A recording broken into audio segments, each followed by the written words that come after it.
Good morning, Nick. Are you our teacher today? You're on mute. I am. Can you hear me now? I hear you now. Good morning. Good morning. Yes, I am. Awesome. Session 9, right? Yeah, I'm super excited about it. What is the topic? It's a day in the life of an agent. Oh, this is a good one. Yeah, I love this one, especially because I'm, dual career coach and agent. So I live it. So do you have anybody as your co-host today? my co-host potentially has COVID, so no. Oh no! Who's your co-host? Are they okay? It was Brendan Duckworth. So he's really sick. He's taken one COVID test and it came back that he does not have it, but I think he's taking one other one. So oh man, I'm sorry to hear that. Yeah, he has maybe it's just a bad cold or something, but yeah. No fun. So I am by myself, but I did talk to Heidi this morning because I didn't find out till last minute. Heidi's going to be on here the first hour. So she's going to help me out in the chat, and hopefully another coach will come on and help me out in the chat. Yeah, we typically have 3 or 4 coaches on. So I will. No other PC coaches signed up to teach it with me. So. Okay, yeah, I'll kind of be here as well, but kind of in the background. So Yep. I'll jump in if you need me as well. Okay. All right. We have a bunch of people jumping on now. Usually, it takes us a little bit to get that right. We get over 100 by 9. So we have about 8 minutes to go. Do you want me to play some music, or do you want to talk to the agents that are popping on? Yeah, it doesn't matter to me. Well, whatever you want to do. I will tell you, Linda, who's jumping on right now, she, I think, is going to win our contest. I think she's going to win. I like it. I think you're going to win, Linda. I don't know. Chris, I see Chris on too a lot. Linda, you're on mute, so. Yeah, she's on mute. Yes, that's my goal. That's my goal, is to win the. So Linda's the superstar that's on here every single day, early and she's on early, and I think you stay on. So yes. That's the key here, is that we're not just going by the attendance. Like if you just sign in and click off, you potentially won't win. But if you sign in and you are engaged, you got a good. I time block 9 to 12 every day for that's the next beautiful. 4 weeks. So. That's what we're going to be talking about today, is time blocking, and it's incredibly important. It is, and I told everybody, I said, listen, I won't be available, just lots of other things going on in life. I said, I'm going to be tied up, for the next 4 weeks. So we're working on your business for the next 4 weeks and building it. So that's awesome. Yeah. That's huge. I've had quite a few people that have gone through my Ignite over the years, and they've gone through it multiple times, and they learn something different every single time. And one of the coolest things is take Ignite when you have not closed anything. Take it when you've closed your first deal. Take it again when you've closed 20 or 30 deals. And the perspective is very different, and you learn something every time. So Ignite's not just for brand new agents. I had a phone call with Roger Allen, who's out of our office. He lives up in New York, about open houses if he needs help down here. Yep. And he said the exact same thing. He said, Linda, take Ignite a couple times, because the way people learn, their retention is only 50%. The first time, and you pick up something every time. So and not only that, but you're in a different spot the next time you take it. So you hear things differently, you absorb things differently, and you implement things differently. So every time you take it, you are in a new mindset of where you are with your business. Right. I've taught Ignite probably 20 times now, maybe even more than that. And every time I teach it, it reminds me. So I'm a full-time real estate agent as well. So I learn things and I'm like, man, you know what? I forgot that I'm not doing that. So it puts things in perspective. And now this is the 3rd version of Ignite that I've taught now. And every time they change it, they change a lot in different aspects of it, which certainly helps out. So definitely take it. Yeah. I always try to get an experienced agent to take it every time I teach it, just so that they can give their input. But then they also leave every time they're like, man, I am so glad that I took this. Last year I had one of my top producers who's closing 40 to 50 deals a year. He took the entire Ignite with me and was there for the 3 hours every single day. And at the end, he's like, man, I really needed this to get myself into gear. And he's going to probably close 60 or 70 this year because of it. Wow, that's great. So it's pretty incredible. So Yes, well, it's definitely helped me kind of get my, refocus, get the discipline. This is, what I'm doing every day. So, yeah, I mean that's how you got to treat it. So it's a awesome business, and we're gonna certainly talk about that today. So great.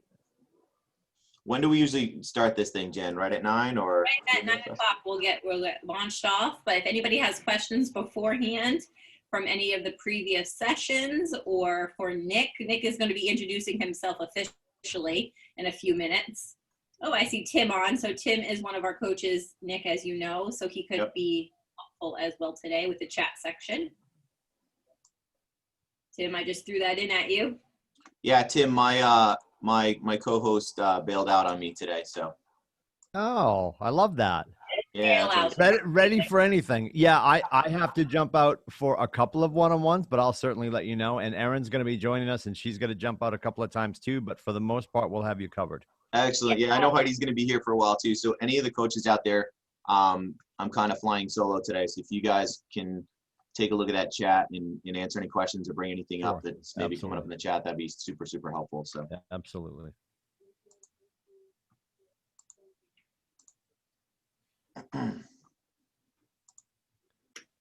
Can you guys see my screen now? We Yes, can. sir. I'm good. You're good. Got a couple minutes before we get started. And then you can take it away. Day in the life of a real estate agent. What a good session today is going to be. All right. Yeah. Morning, Nick. Good morning, Heidi. There's Heidi Kelly. Good morning, Heidi. I snuck in. You did. You are now co-host.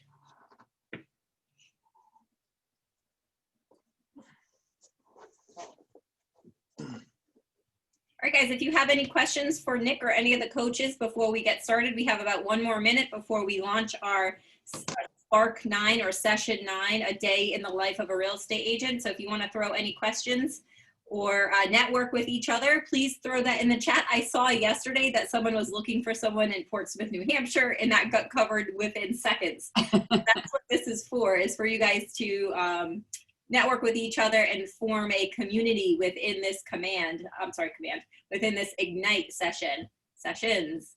So. Yeah, the first day of Ignite, one of my agents was on here and got a couple of referrals from Massachusetts, which was really awesome. She was so jacked up to get those referrals. It was an awesome experience. So that's what's great about Ignite on this large scale. Right. It really, I mean, it's doing things that I honestly didn't even think were possible when you guys first started talking about doing this regional Ignite, but that's pretty awesome. I love it. Yeah.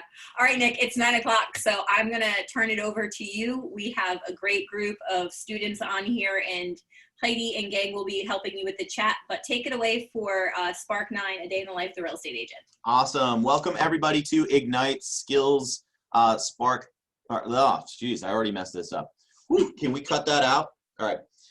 Good morning, everybody. Welcome to Skills. I see I'm all a mess here. All right, we're gonna third time is the charm right here. Good morning, everybody. Welcome to Ignite Spark number 9, a day in the life of a real estate agent. My name is Nick Geisinger. I am the Director of Productivity for the Providence and Northern Rhode Island office down here in Southern New England. I am also the rainmaker for the Geisinger Group here in this office. So I've got a coaching program of, as of yesterday, 52 people on my coaching team. And then, of course, I have my business here. So I'm super excited about this class. The reason I signed up for this in the first place is because I am a full-time real estate agent, just like everybody that's on this Ignite right now. So it's a pretty exciting class to talk about. And it's also pretty neat because we're transitioning now from Spark to Elementals. So you guys, we're at that, after today's class, we're going to be at that halfway part. So that being said, so I want to talk to you guys out there. Does anybody out there in the Zoom world, do you guys have any experiences or any opportunities that came up so far from being in this Ignite? Am I on here by myself? Come on, guys. No opportunities so far, you guys? Nick, I know there have been because I've been on here as an observer and I've seen people when they've done their lead generation calls saying, they've gotten appointments or they've gotten referrals. So I know there have been. So you guys haven't learned anything up to Spark number 9? 9 Nick, days of training? Marie just said in the chat, lots to learn and trying to keep up. We're going to have you get rid of that trying word and use you're intentional about keeping up. Trying is a noisy way of saying I didn't do it. So you're doing a great job, Marie. We appreciate that you're in here. Also had a few leads. This is from Wesley. Had a few leads. Nothing's panned out yet. And then pre-qualifying a listing presentation from Lindsay today. I like it. So you guys got to remember, real estate, it's a numbers game. The more people you talk to, the more opportunities you create for yourself. So that's incredibly important. Prior to starting, me and Jen were talking with Linda about taking Ignite multiple times. All right, just because you're taking it once doesn't mean that's it. You're finished. You never do it again. You guys should be taking it multiple times. Every time you take it, it's going to be a different perspective. That first time you take it, maybe you've never closed the deal. All right. The second time through, you take it, you've closed maybe one deal. And then the third time, maybe you've closed 20 deals. All right. You're going to have a different perspective. You're going to learn something different every time you take it. So it's incredibly important. And we understand at Keller Williams, there's a lot of technology. There's a lot of education. It can get overwhelming. Real estate as a whole can get overwhelming. But the more time you put into it and the more you guys lean on your coaches, the better off you guys are going to be. And know that you're not doing this alone. You guys have your transaction coaches, your productivity coaches, your director of productivity here to lean on to help you guys through that whole process. So, but that's pretty awesome. You guys are starting to put stuff together. And like I said, real estate it's a numbers game. The more conversations you have, the more times you put yourself out there, the more leads you're going to get back and the more deals you guys are going to close. So, but that's awesome. All right, so what successful agents do every single day. So we talk about this in every single Ignite session. We grow our business, all right, to run our business. All right, we can't run our business unless we have a business that we've grown, okay? So growing is incredibly important. Lead generation, working with buyers, sellers, presentations, okay? If we don't do this stuff, we can't run the business side of real estate. And we're gonna talk about both of those and how we juggle it. So how do we juggle the growing of our business and then running it? What's more important? And we're going to discuss that and talk about that and kind of break it down so that you guys understand, what we expect you guys to do and how like the structure should be for you guys moving forward. So far, we've been talking about growing and running business at aspects, but today we're going to put it all together and we're going to look at this thing as a whole. All right, people do not decide their futures. They decide their habits, and their habits decide their future. Okay? My favorite bold law is life by design, not by default. All right, so as we discussed earlier, I'm a full-time real estate agent, okay? Real estate is pretty awesome, okay? Because I've been able to really create the future that I want. All right, I set the goals. I set the achievements that I want to achieve every single year, and I achieve those on a regular basis, okay? But it's the time that I put into it, okay? And I made that decision that, hey, listen, I want to take real estate serious 12 years ago when I got in this business, and, I am going to build my future, all right? I'm not going to live that life of default. I'm not an accountant that has to go to work 9 to 5 every single day. And if I put extra effort in, hope that my employer sees that, okay? As real estate agents, we're the ones that are deciding what the payback's gonna be. If you put the extra time, you put the extra effort into your real estate career, all right, you're gonna reap the rewards, all right? And I tell you, and I've been coaching for a long time, the more time and effort you put into it, the more opportunities you're gonna have for success, all right? And real estate does come to people sometimes really easy. Some people get lucky. They get 6 deals right off the bat, their first, month in the business. Other people, sometimes it takes 6 months to get that first deal. All right. When I got in the business, it took me 6 months to close my first deal. I closed 3 deals in my first year. All right. It came pretty slow, but I kept at it. I kept moving forward. I worked hard and I was able to create a really successful business for myself and, you know, ultimately designing that future for myself, which is pretty cool. So once again, I love this quote. It's a great quote. All right, so let's break it down. Let's talk about what successful agents, what their day looks like. Okay, so early in the morning, you know, 8 to 8:30, motivation building time. Okay, this is where we want to pump ourselves up. All right, so affirmations. All right, I'm an old school real estate agent. I like the old school bold affirmation. I'm a great salesperson. Wake up every single day. I'm a great salesperson. I'm a great salesperson. I'm a great salesperson, right? That's how I get jacked up in the morning when I wake up. I scream my affirmations. Those are important to me. I'm going into a listing presentation. I scream that in the car, right? Now, as a coach, you know, I come in here, I'm the best coach. I'm the best. Let's jack myself up. Before I go into my coaching sessions, whether it's group coaching or one-on-ones, I build myself up, okay? And positivity builds positivity. So I'm screaming that, I'm saying it in my mind. Sometimes I'm yelling it out loud. And you guys, you got to find your motivation. So that motivation might be affirmations like myself. It might be meditation. It might be going to the gym in the morning, whatever you have to do to get yourself built up. But it's good to start off that day on a positive, okay? So we start off there, maybe do our affirmations in the morning. All right, then we jump into our daily success habits. All right, lead generation. All right, why do you think that successful agents lead generate 8:30 to 11:30? Can anybody tell me why successful real estate agents, the top producers, they lead generate from 8:30 to 11:30 when everybody's at work? I think it's they're filling their pipeline before they do anything else. You're more pumped up in the morning. You're a little more pumped up, right? Get the hard stuff out of the way. Yeah, absolutely. Get that hard stuff out of the way. All right, let's put it in perspective. Let's say that instead of doing our lead generation in the morning, we decide we're going to lead generate from 5:30 to 6:30.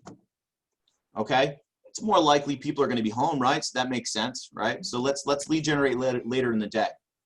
Now we're lead generating later in the day. It's on our calendar. It says I'm going to lead generate at 5:30. All right? What happens if you get a phone call and you got to go pick up your child at 6 o'clock? All right, now that lead generation gets pushed off, right? All right, well, now I got to pick up my son, go pick him up at 6 o'clock. What happens if a client calls you up and says, the moving truck just canceled on me, we're closing at 9 a.m.? Okay? Now what happens to your lead generation?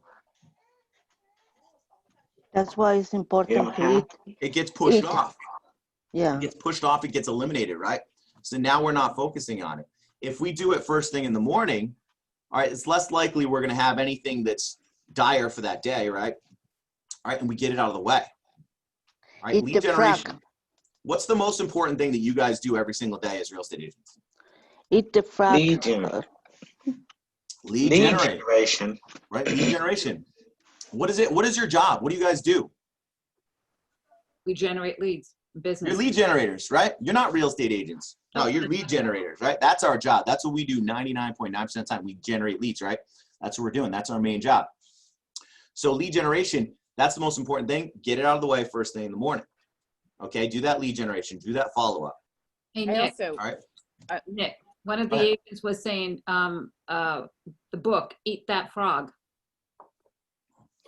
Absolutely. Do the thing you like the least, first thing. Exactly, right? I mean, how many people love to lead generate? If you love to lead generate, you should not be a real estate agent. You should be an inside sales agent. All right? We don't love to lead generate. Let's all be honest. We don't love to just call random people. We don't, you know, some people maybe enjoy it to an extent, but most agents, if you look at it statistically, they don't like to lead generate. It's the most important thing we do. Get it out of the way. Most people, they get their real estate license and they think, I sell pretty things. That's what I do. I'm going to get my real estate license so that I can sell pretty things. That's what I'm going to do. But the reality is you get your real estate agent or you get your real estate license and your job is to lead generate. It's not to sell pretty things. Selling pretty things is part of it. But the main thing we need to do is lead generate. Because if we don't lead generate, do we have pretty things to sell? No. Okay. So let's get it out of the way. Eat that frog. All right. Take care of that one item that we dislike or the one thing that we like to push off. Focus it early in the morning. And that's what top agents do. Right now on my door, I have a sign that says do not disturb. My top producing agents, they have signs on their door right now from 9 to like 11, 9 to 12 that says do not disturb lead generating. All right, that's the one period of the day where the top agents, they will not put anything over, they won't let anything get in the way. If I call certain agents right now, I know they will not answer the phone.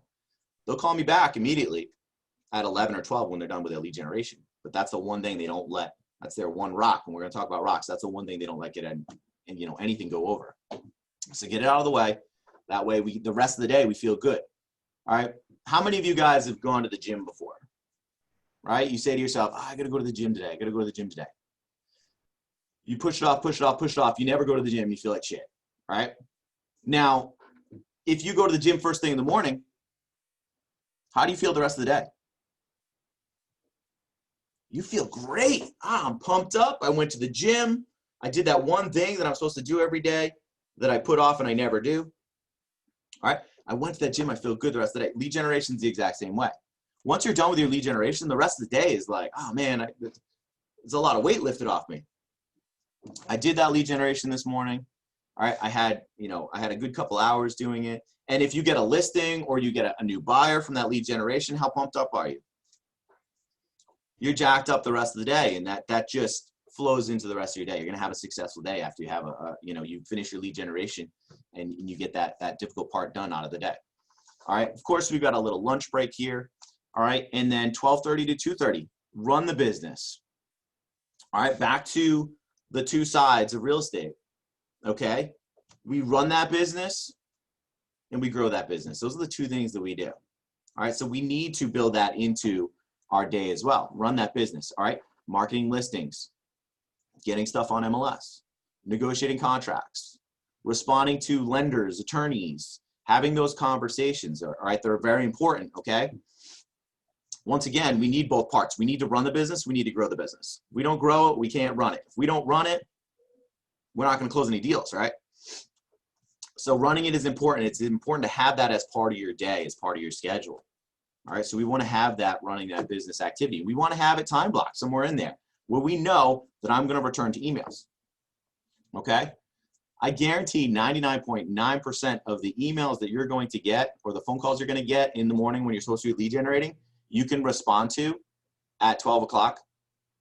All right, and fix any of those issues that maybe you have. All right, you'll have enough time to get done what you need to get done in the afternoon. All right, and then 2:30 to 4:30, we go back to growing the business. Okay, making those seller presentations, meeting with clients. All right, buyers, sellers, showing houses, whatever it is that we need to do as real estate agents, getting stuff sold, right? Which is important to have that in. Now, do we want to be scheduling our lead generation around like 4:30, 5 o'clock when people are getting out of work and they're available to show houses? No, that's another reason why your daily success habits, your lead generation is important to do it first thing in the morning. All right, because the time when your clients are most likely going to be looking at properties is going to be from 4 to 6, 4 to 7, and then Saturdays and Sundays. All right, so when I coach all my my team members in my coaching program, Saturdays and Sundays, unless they're dual career, they're not doing a whole lot of lead generation. All right. They're running the business. All right, we do our lead generation throughout the week. All right, and we typically do it from 9 to 12. That's when we're making the phone calls, the cold calls, and things like that. Especially with COVID, 50% of people that were working in an office right now are still working at home. All right, and it's very likely they're going to pick up their phone. All right, so there's no reason not to be calling people from 8 to 8:30. Can I just share? I just wanted to share an actual experiment that I did when I first started with lead generation. Sure. So lead generation, I thought, okay, the best time was to call people at that like after work time. Don't call them when they're busy. So 5:30, 6 o'clock, people are home. So I started doing that, and I would either get no answers, people wouldn't pick up their phone, or I would get people like, you know what, I'm right in the middle of dinner. I'm right in the middle of, I've got to run out to do this. I've got to take my daughter to dance, whatever. And the phone calls were either pretty short, or I was occasionally able to get someone on the phone. Yeah. When so I was like, I'm not doing this well at all. I watched a coaching video and they talked the same thing about doing your lead generation from 8 to 11 every single day. So I did that for a month, and I made so many, I couldn't believe how many people picked up their phones. Like, it was amazing, but it made me realize, with cell phones and the fact that people have their cell phones usually with them, even at their desk or whatever, when they see a number, not that they don't recognize, that they don't recognize, but it's not a caller blocked or whatever, they tend to answer it because they may think it's business. They may think it's somebody that, is calling that needs to speak to them about something. So I got over two months where I did lead generation in the evening, lead generation in the morning. I picked up 6 transactions doing that way. Yeah, and that's huge. it was huge. And it just made me realize that when you call people in the morning, they're more apt to not be as busy because they may be at their desk. They may be like more available. Evenings just seem to be really, really busy for people. And with cell phones, they have them on them all the time. So even if they're in the car, they're probably going to answer their phone. As for if they're at home, they're going to just be like, I'll get it later because they're busy. Exactly. Yeah. I mean, with the modern era, everybody in their cell phones, it's on them at all times. They can text, they can go on social media all day long, and they do it. All right. They pick up the phone all day long. Okay. So Nick, one of my top producing agents, Nick, I prior wanted to to jump in real COVID- quick. yeah, go ahead. Michelle Southwick had her hand raised. We had an agent with their hand raised. Michelle Southwick had a question for you. Yeah, go ahead, Michelle. Hi, I just I had a comment. I've been doing this for 20 years and decided to come back to Ignite, and because you can always learn new things, and I certainly have. And one thing I've been doing this last week, I just wanted to share that really has been successful for me, is kind of breaking up my lead generation.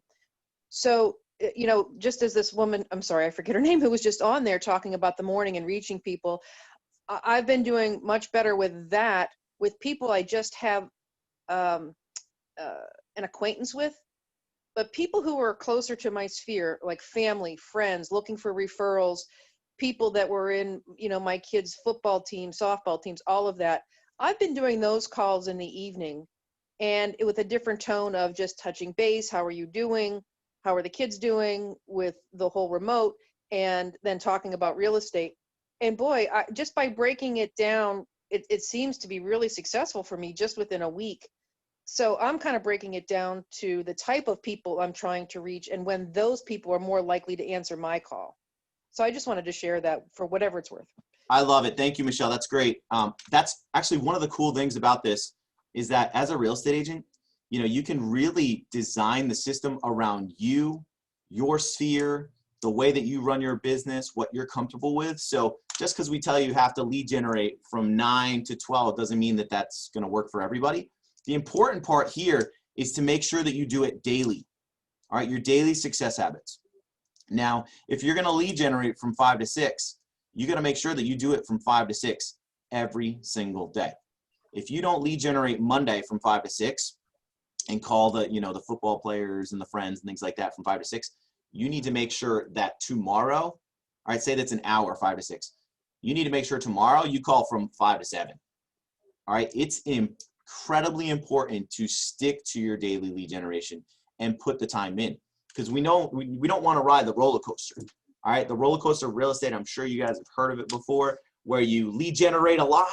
When you first get in the business, you get 3 deals under contract, you focus on them, you run them, you don't lead generate anymore, then you close those, and then you have no business, you drop back down. Then you start lead generating again, and you just ride the roller coaster, right? All right, so we want to make sure we're avoiding that. So, but yeah, definitely you got experiment a little bit. All right, I love that Kelly was experimenting. I love that Michelle's experimenting, and find what works for you and your sphere. Because once again, everybody's sphere is different. All right, and if you have certain people that like to answer later in the day, then that's huge. All right, so I don't know if you guys do the DT-D2 where you're calling every single person in your database on a regular basis, but you might have certain people in your database that like to get phone calls at 5 o'clock. Hey, don't call me in the morning. Call me at 5. So you're going to probably have to modify your daily, overview or your daily calendar so that you can put in those items. So, but yeah, definitely got experiment with it. And, you know, if you guys have success making those phone calls later in the day, then I say certainly run with it. But just again, once again, be cautious, make sure that you actually have enough time to do it and make sure things don't get in the way. And if they do, reschedule it. Okay. I don't know if Tim or Heidi, you wanted to add anything to that. I would like to add something. Yeah, go ahead. I in contact, I put a series of questions, like when I call you, like say you said that you like me to call only in the mornings. That's what I highlight, mornings or afternoons, or which way do you want me to call you to contact you? Because I have to work your way, not my way. Yeah. So that way I make sure that all the time when I call you, it will be early and it will be through text, because that's the only way you like it, unless I have to talk to you really. But that's my way, and I really love it because it keeps me on track. And with that's those what's great colors. about Command is Command. You can put your notes in there. You can Tag 'em. build it how you want to build it. Yeah, which is really that's awesome. what the way I did it. I tagged it. Mhm. Yeah, you can put tags in there. Absolutely, that's a great idea. Put tags in there to call people at night. Put it in your notes. You know, for the conversation we've been having right now with lead generation, we're talking about phone calls. And I'm glad you brought that up. I was raised an old school real estate agent. You pick up the phone, you make phone calls, and you bang on doors. You hit the pavement and you go rocking and rolling. All right, and you hustle for your business.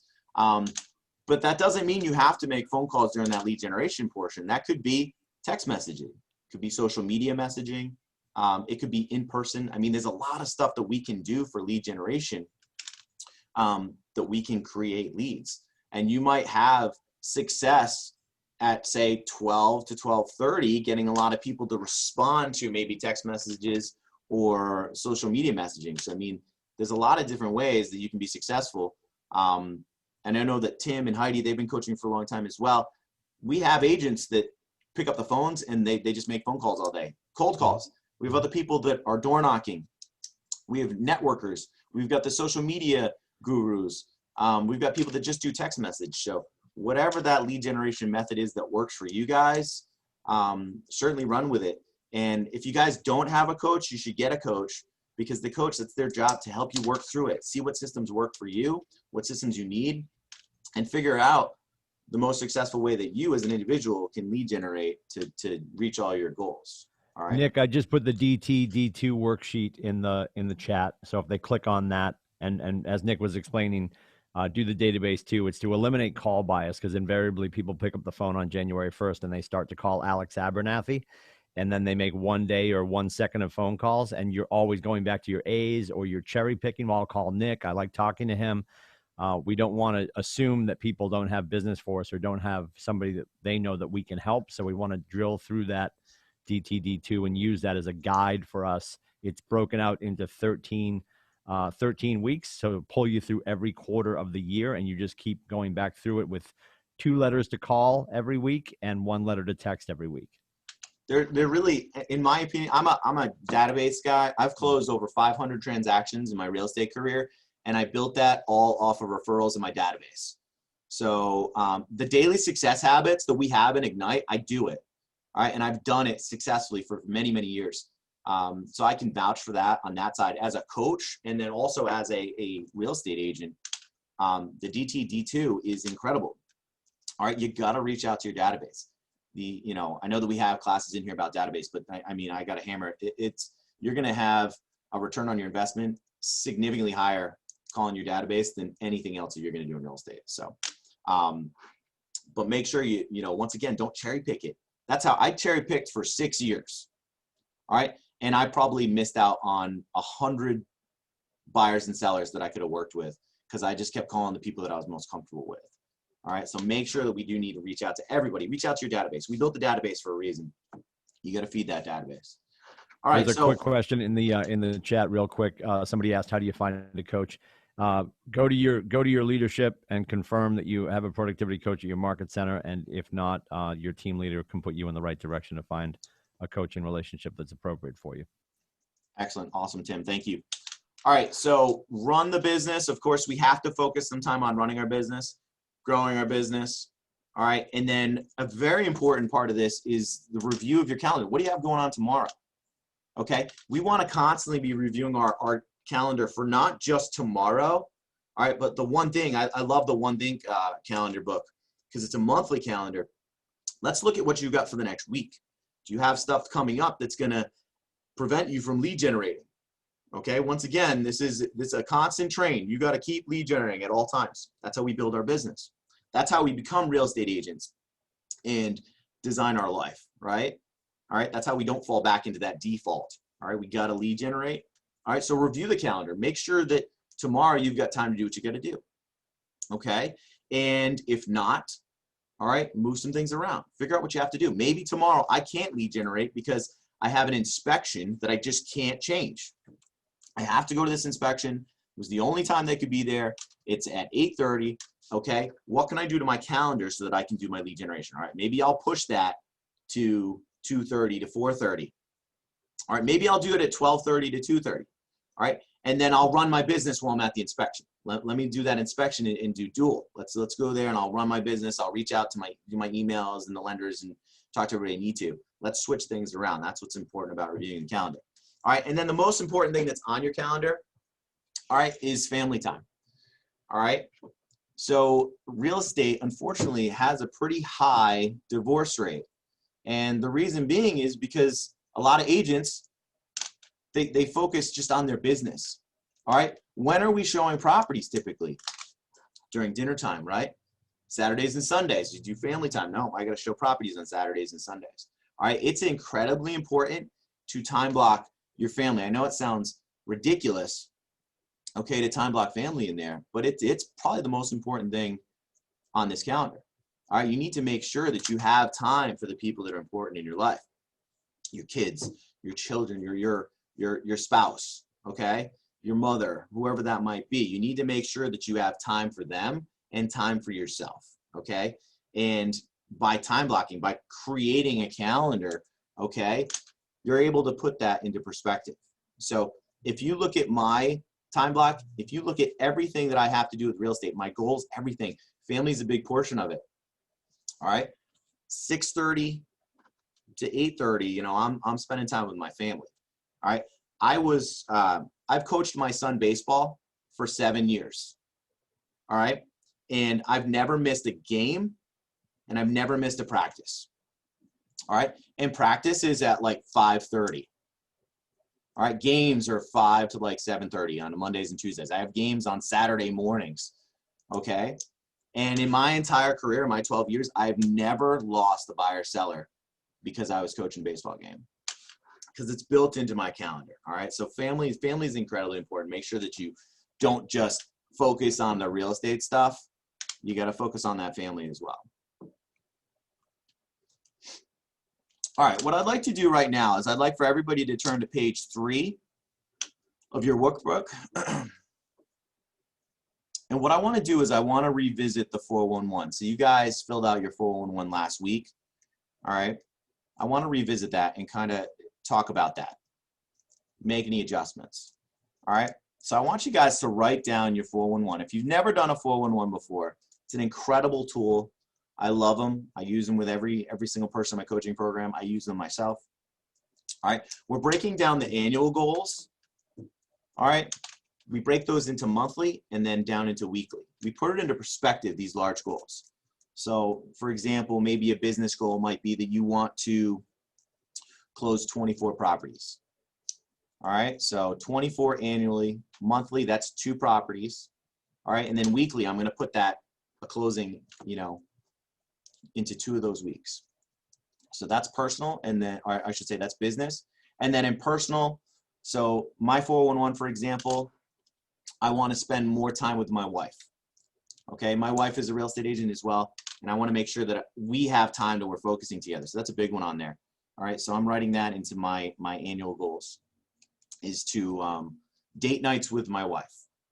Okay, monthly, I'm going to do 2 date nights. All right, and then I'm going to break that down. I'm going to actually write the weeks that I'm planning on doing it. Okay, so think about what you guys have learned in Ignite up to this point right now, any influences, any things you've learned. And I want you guys to, once again, adjust your 411. And I want you guys to fill that out right now. So take a couple minutes to fill that out.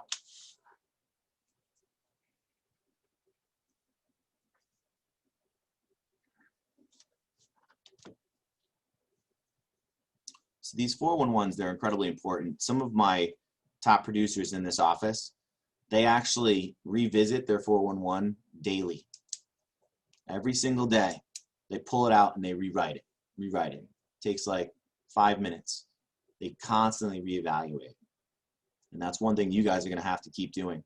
You know, we don't just set one goal and then focus on that goal for the rest of our career. All right, because that goal is going to change. Sometimes it goes up, sometimes it goes down.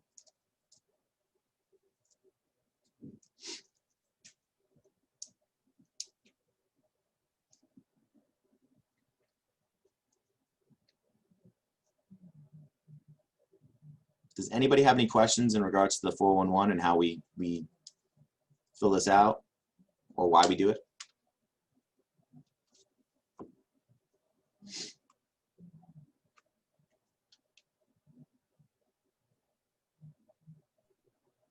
We're all busy working, Nick.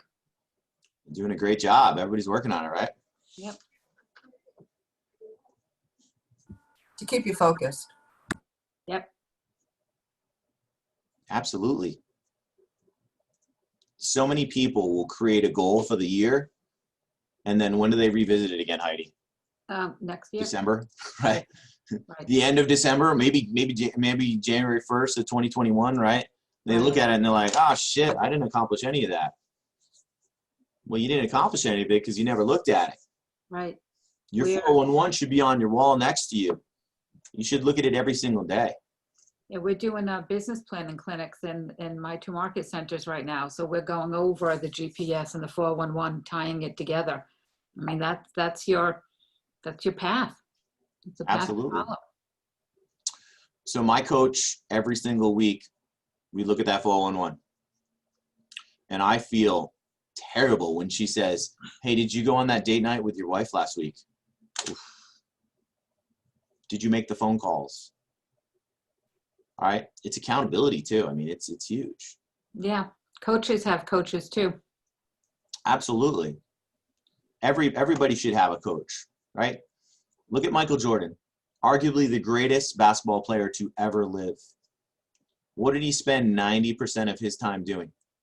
Being coached. Practicing with his coach, not performing on the basketball court. That was a small portion of it. He spent majority of his time practicing so that he could excel during that 1 hour of play. All right, and he had a coach. He had more than one coach. All right, greatest basketball player potentially or arguably that ever lived. And he had like 4 or 5 coaches.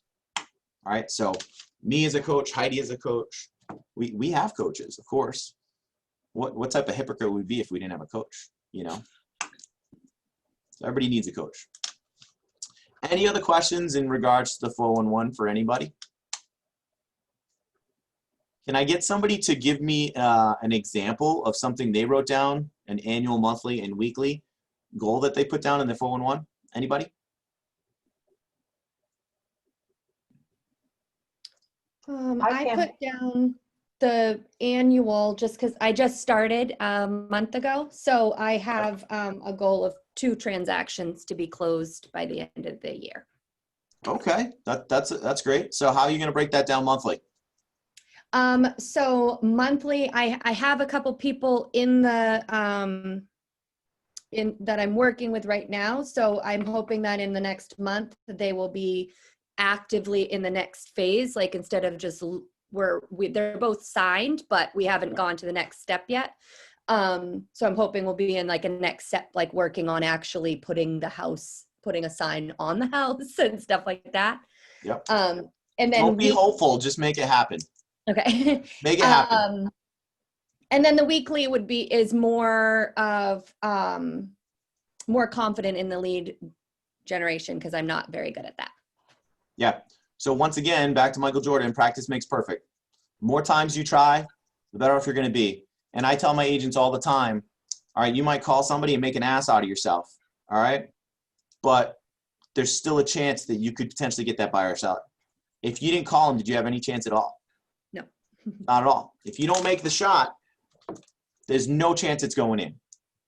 You got to at least try to make that shot, and make that shot 10 times over, 50 times, 100 times, 1,000 times until you get it. And All right, I always used to- remember, let me just add this. For a lot of us out there, we get intimidated by our own limited beliefs. Always remember that whatever errors or mistakes you feel that you may have made, the other person may not have realized it on the other end of the phone. Absolutely. Absolutely. And another great statistic, 75% of sellers only interview one agent. So it doesn't matter how bad you are, you got a 75% chance that you're going to get it. Okay. And no, really quick. So this is important for me. I encourage everybody, lean on your coach. Okay. You're not in this by yourself. All right. I run my program like a team. You're not in this by yourself. You've got a team here. You've got your office. You've got your team leader. All right. You've got your coach. All right. There's plenty of people here at KW that are going to help you along the way. So don't be intimidated that you don't know enough to go out there and do it. So I used to do an exercise with my agents where I said, you're going to sit down right now. All right. And you're not going to leave until you get a buyer or seller lead. And once you get that buyer or seller lead, then you can go to the beach for the rest of the day. Okay. And you betcha, within 2 hours, it didn't matter how many years you were in the business, you had a lead and you were going to that beach. So with real estate, you know, so Bethany, you said that your goal is to close 2 deals. Yes. Okay. Make it happen. There's no reason you cannot close 2 deals. If you mentally understand and you know that you can do it, if you have that mindset that I'm going to do this, you're going to do it. All right. You just got to put the time in. And it might take you significantly longer. It might take you 20 hours a week for the next month to put something together. But if you put the time and effort into it, it'll come. I promise you that. It'll definitely come. You know, people want to work with people they like. Just go and talk to people. That's all real estate is. It's just conversations. It's common ground and meeting people that you like. So as long as you put yourself out there, there's no doubt in my mind, Bethany, that you're not going to achieve that goal, if not blow that away. Okay. And it's important to write that down. So right now you write that down on your 411, you're going to have to make sure that you revisit it now at least once a week. Well, I am part of it was suggested on here, I don't know, maybe earlier last week, that we have an accountability partner. So we've been getting together once a week over the phone and actually doing that. So I think that's a really good idea. We both wrote down our yearly goal and then our weekly goals. So keep at it. Listen, advice for everybody out there, because I've seen this happen a million times. You have an accountability partner. I had an accountability partner in bold. All right. And that accountability partner never answered the phone. All right. If you have an accountability partner that does not call you, that does not pick up the phone, talk to your team leader, talk to your coach, and get another accountability partner. You need somebody that's going to actually hold you accountable, not somebody that's going to pick up maybe once a month. So if you guys feel like, you know, you're just not getting what you need out of your accountability partner, reach out to your team leader. All right, change it up. That's incredibly important. You know, accountability partners are huge. All right, I've got an accountability partner and I have a coach. All right, 2 different people coming at me from 2 different directions, making sure that I got my shit together and I'm on track. So this is huge. So, but once again, don't just fill this 411 out and then leave it in the book and never look at it again.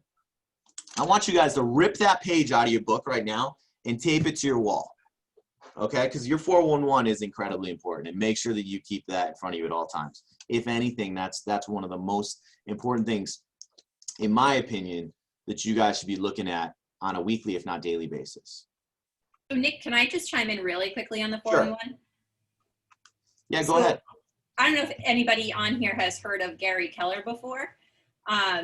Gary Keller is our CEO. Oh, look at that shirt, kind of point on right there.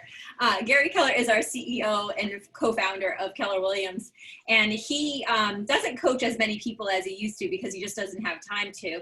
Yet he does coach. And to this day, anybody who he is coaching, if you do not show up with your 411, there's no talking. He says, okay, because most of the time it'll be on the phone. Bruce Hardy, who is one of our regional directors in Keller Williams, was coaching with Gary, and he showed up to his appointment. And Gary said, okay, let's see the 411 or talk about the 411. He said, Gary, I didn't complete it. I didn't finish it. I'm not looking at it. I'm not revising it. And Bruce heard nothing on the other line. And Bruce is like, what happened? Did I just get disconnected? The phone just dropped.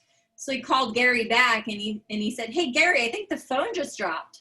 And Gary said, no, Bruce, you said that you didn't do your 411. There's nothing else to talk about until you do that.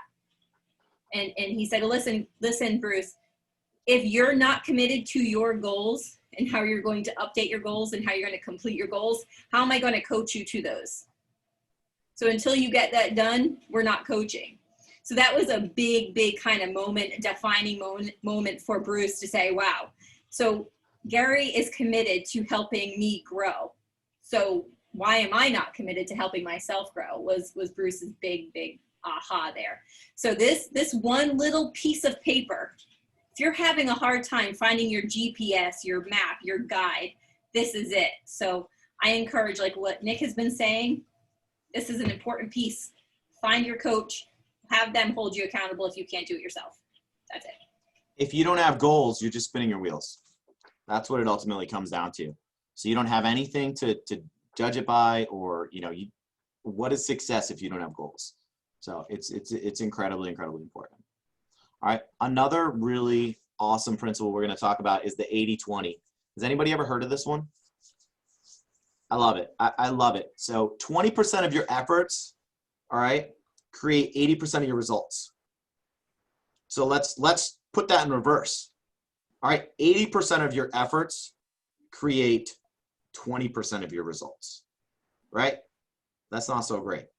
All right. And this is just the reality. This is just everybody. This is almost everything in life if you think about it. All right. I'm going to use Rhode Island, for example. All right. 20% of the agents in the state of Rhode Island sell 80% of the real estate. Guaranteed that wherever you guys are in the region, it's the exact same. Okay. So 20% of our efforts, right, are creating 80% of our results. All right. So we got to figure out what that 20% effort is, right? And at KW, we call that your big rocks. All right, your big rocks. What are the things that you guys do, all right, throughout that day that create 80% of your results? All right. Is it you guys on social media? Is it you guys reading about the Red Sox loss last night? Okay. All right. Is it putting something on the TV? Right. A majority of what we do throughout the day is not giving us the results. Remember, we go back to, growing our business to run our business. All right. That growing of that business, that's at 20%. All right. And running the business, that's part of the 80%. So what we need to determine is what that 20% is. What's the 20% that we do every single day that's going to give us those results? That's going to make us the money. All right. And that's what we need to focus on. Okay. We don't need to focus on making flyers for an open house this weekend. All right. Making flyers, designing flyers for an open house this weekend, is that going to give you more buyers and sellers? Could potentially help, right? But that's not as powerful as getting on the phone, making a phone call, getting on social media, messaging, texting people, okay? So 20%, what is that 20%? And that's one of the things that me and Heidi and all the other coaches on here, we're trying to figure out, what is your 20%? All right, that's going to create that 80% of results. All right, so what I want you guys to do is turn to page 4 right now. All right, and I want you guys to write down your big rocks. All right, what are your big rocks? What is it that you guys do every single day that's going to give you 80% of your results? All right, so take a couple minutes and write that down. What is important for you guys to do? All right, what's that one thing that we need to focus on? That 20%. 10, 10, 10. All right, right? Your daily 10-4, right? Absolutely. That's the 20%, right? That's a big one, right? Your daily 10-4, okay? Social media, messaging, Know your market. conversations, right? What is the 20% that's going to give you 80% results? Now, it doesn't mean that this is the only thing we have to do, of course, because reaching out to an attorney today to schedule our closing, that's important, but is that going to give us more buyers and sellers? Lead generation. No, it's important to do all that stuff, right? We still have to do other stuff outside of it. All right, 20%. Hey, Nick. That's what we're focusing on. Yeah. So a really quick question. Well, I don't know if it's a question or if it's more of an observation or what it is, but you mentioned the flyer earlier, right? And whether or not that's going to generate results and and all that other good stuff. And as a function of the time that we're talking about, one of the things that I keep running into in terms of how I'm kind of thinking and planning and looking at how the day is running, is that as new agents being brand new to literally doing everything that we're doing for the first time, it's taking us 2, 3, 4 times longer to do even the simplest task than like it might that it would take somebody with like you with multiple years of experience. So that 20% actually, or that 80%, however those ratios balance out, that balance is like off like right from the beginning, because that simple task that where somebody else might be able to spit out a piece of marketing material or some sort of lead generation tool that doesn't require a whole lot of effort takes us 2, 3 times as long. So how, when you're kind of getting started, how do you account for that imbalance in experience versus time, and still try to keep these main principles in check? Am I making sense? Like, I know what I'm trying to say, but I'm not sure. So, we got to put things into perspective though. All right. So I've got 9 pending deals right now. All right. So 9 pending deals is going to take me significantly longer to get the purchase and sales together and do all that stuff, as opposed to a newer agent that maybe doesn't have anything in pending, or maybe has 1 or 2. So I think time is relative. Yes, I'm going to be a lot more efficient. I think you'll bang out those 9 in the amount of time that it takes somebody else to put the paperwork together for 1, right? Exactly. I'm going to be more efficient. All right. But the point is that we still need to focus on that 20%. All right. The 20%, which is your lead generation, right? Your big rocks. That's the one thing that we see new agents, they put to the wayside. All right. They focus on, hey, you know what? I've got 3 buyers right now. Let me work with them. It's going to take me longer to do all this other stuff. All right. If you're trying to make real estate a full-time career, you have to focus on that 20% every single day. Everything else can get filled in the rest of the day. So 20%, let's say it's an 8-hour day. That's 2 hours, all right, of you focusing on that 20%, all right, that lead generate. And then another, say, 6 hours of you focusing on putting contracts together.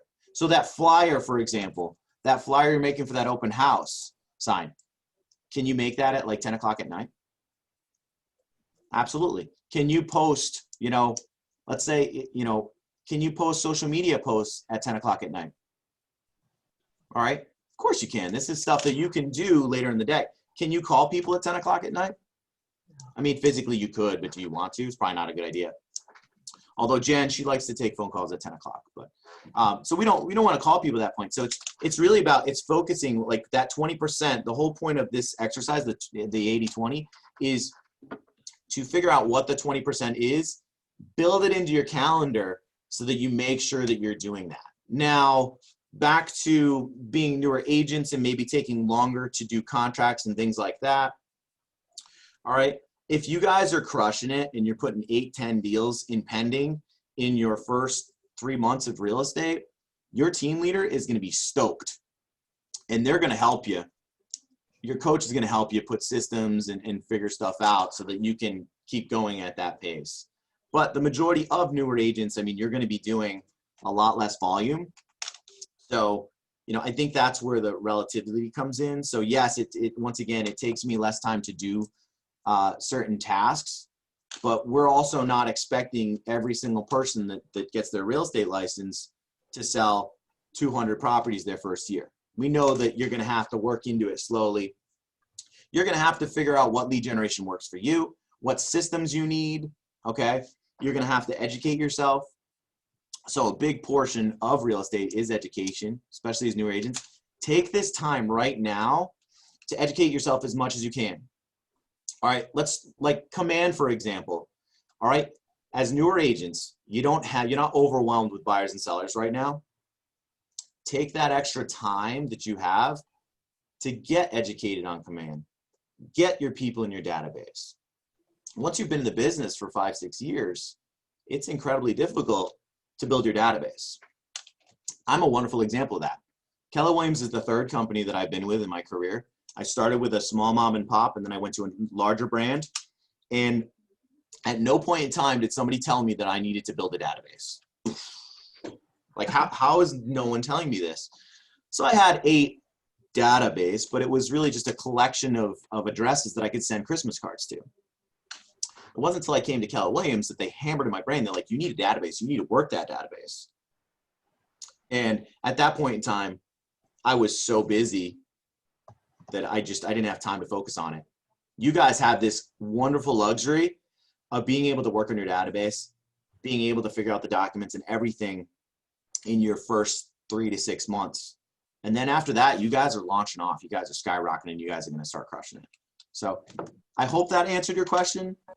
Yeah, no, it did. It, like I said, it was kind of a roundabout question to begin with, but you definitely got to the essence of it, and kind of knowing that there's that assumption of of that buildup, that certainly helps. So yeah, thanks for the time on that. Yeah, I mean, the more busy you get, the more systems and the more people you bring in. I have a full-time assistant that helps me with a lot of that stuff because it's things start to get to the level where one person just can't run the ship. All right. And that's when we talk about building teams and bringing in assistants and things like that. So Leverage. Leverage. Lean on your coach, lean on your team leader, lean on your OP. These are the people that can help you grow your business. And every single person here, you guys got those people in your office. You can reach out to them and they'll help you through this process. Okay. So don't worry about getting too busy. All right. I know Jen can agree to that. Don't be afraid of being too busy. Let's get you too busy and we'll figure it out. Okay. Because we've got system, we've got the experience. We've been there. We've done that. When you've got an agent that closes 9 deals in a month in their first year of real estate, that's a wonderful problem to have. And we'll put the pieces together to help you through that stuff. Any other questions in regards to the 80-20 principle? All right, I want to talk about setting your objectives. Okay, so if you guys can turn to page 5, I want to break down your week. Okay, so what are some things that you guys need to be working on throughout the week? All right, what are the important things? What's the big rock?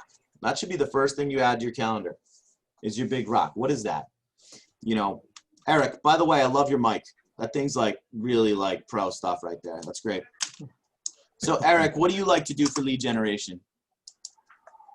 Well, right now it's big on working expireds. Okay, expireds. Yeah, so right. that's the main thing that I'm on right now, mostly because a couple of other people have brought this up too. I'm fairly new to the area that I'm in. Yep. And so like I do have a database of people that I know, but they're not local. And so, there's obviously referrals and stuff that can be worked there, but my main focus is on building, an actual local based business. And so right now I'm tackling expireds. I think FSBOs might be next, but I really kind of want to dial in expireds first. Yeah, I think it's a great idea. I'm a big proponent of throwing out multiple nets, all right, especially as a new agent when we're lead generating. So I'm going to throw out a net over here. I'm going to do some social media stuff. I'm going to throw out a net to my database. I'm going to throw out a net to expireds, for sale by owners. I'm going to try it all. I'm going to bring it all back. What do I get? All right. I got nothing from social media. Maybe I'm bad at social media. Okay. So I bring that. I get nothing there. I get nothing from my sphere. But I get 2 leads from a for sale by owner and nothing from expireds. All right, let's throw those nets out again. Let's not just cancel out everything else. Let's throw them out again, see what we get. but maybe start focusing more on those for sale by owners. Find what you're good at. Everybody's got a different personality, and that's what's great about real estate. It's not like traditional sales, like a car salesman where we're going to pressure you into buying it. Buy. No, it's about building relationships and finding people that are similar to you and like to do the same things you do. So maybe it is expires. Maybe that's the thing. So definitely that's when it should be one of your objectives. All right, so that's going to be one of your rocks. All right, that's going to give you the results. Is you're trying to build relationships. You don't know a lot of people in your area, so you're going to start calling expires. Have that conversation and really focus a big portion of your lead generation on expires. But don't forget about everything else. So make sure you have all the rocks on there as well. Make sure you're doing social media. Social media is free, so if you're not doing it, I think you're crazy. But make sure you're doing some other stuff in there as well. All right, and we want to remember, all right, a couple questions when we're writing down these rocks, okay? Identifiable, all right? What is your goal? All right, Bethany's goal is to close 2 deals, all right, by the end of the year. So remember that when you're writing down what you're gonna do daily, okay? Be metric driven. How will you measure your progress? Okay? We've got this incredible tool. I don't know if you guys have heard of it. It's called Command. All right? We can track our progress in there. All right? You can put your goals in there. All right? I don't think you've done that yet. We're going to do that later in Ignite, but you guys, we're going to show you how to put your goals in there. All right? So you've got this incredible metric device that we can use for just about everything. All right? How will you measure your process or your progress? All right? Your accountability partner too. Attainable. Do you have the correct systems and tools in place? Once again, we've got this other program that's pretty awesome. It's called Command. All right. Command is awesome. It can help us do everything we need to do in this real estate business. All right. That is a system. That is a tool that we can use. Okay. To make sure that we're successful.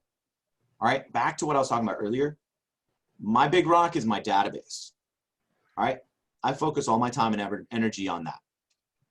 I was spending about $1,000, $2,000 a month on buying leads for years. And I took all that money and I started throwing it at my sphere. You know, not just giving them cash because that's wrong. At least in Rhode Island. I don't know about New Hampshire, Maine, and all the other areas you guys are from. All right. But I started doing client appreciation parties.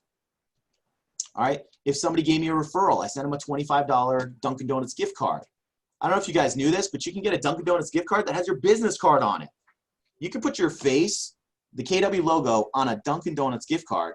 You can send it to a client. All right, you can put $5 on it if you want. Ask them to keep it because you're going to load it every time they refer somebody to you. All right, that's incredible stuff. $25. Anytime. If I have a client that calls me up and they say, hey, listen, I just gave your number to somebody, they're getting that $25 gift card. I don't care if that person never calls me. That is the best investment I've ever made. All right, I'll send you that $25. I'd rather spend on you than leads, right?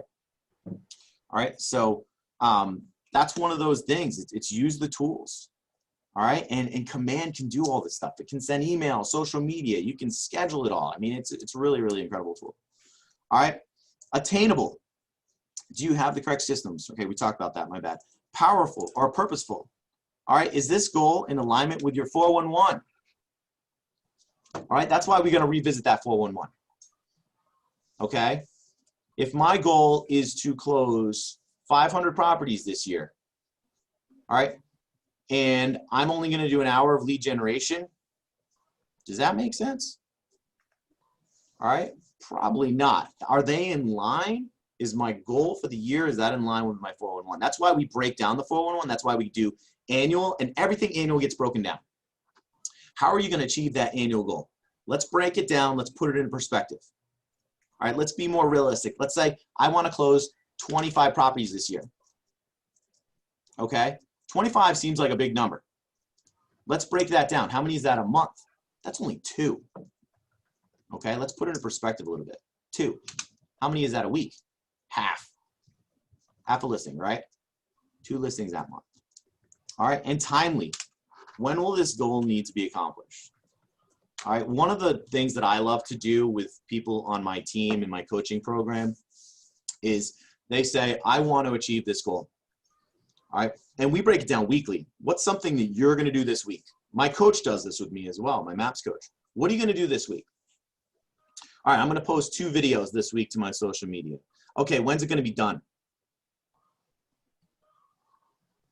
Okay, it's going to be done. I'll have it done Thursday. What time on Thursday?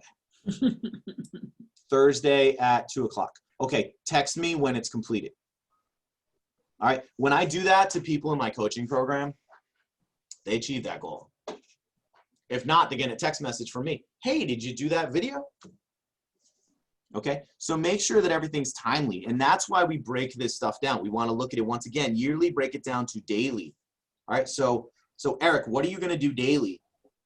All right, in order to make sure that you reach your goals for the end of the year. All right, with expireds, what are you going to do every day? Well, the current goal is 50 calls a day, just on expireds. 50 calls a day. All right, I like that. I mean, so you're going to go numbers wise. All right, and there's a couple different ways you can do it. You can do numbers. I'm going to make 50 a day. All right, or you can do time. Yeah, the problem with that is that most of those calls don't actually result in contacts. So then the goal has to shift to a contact number.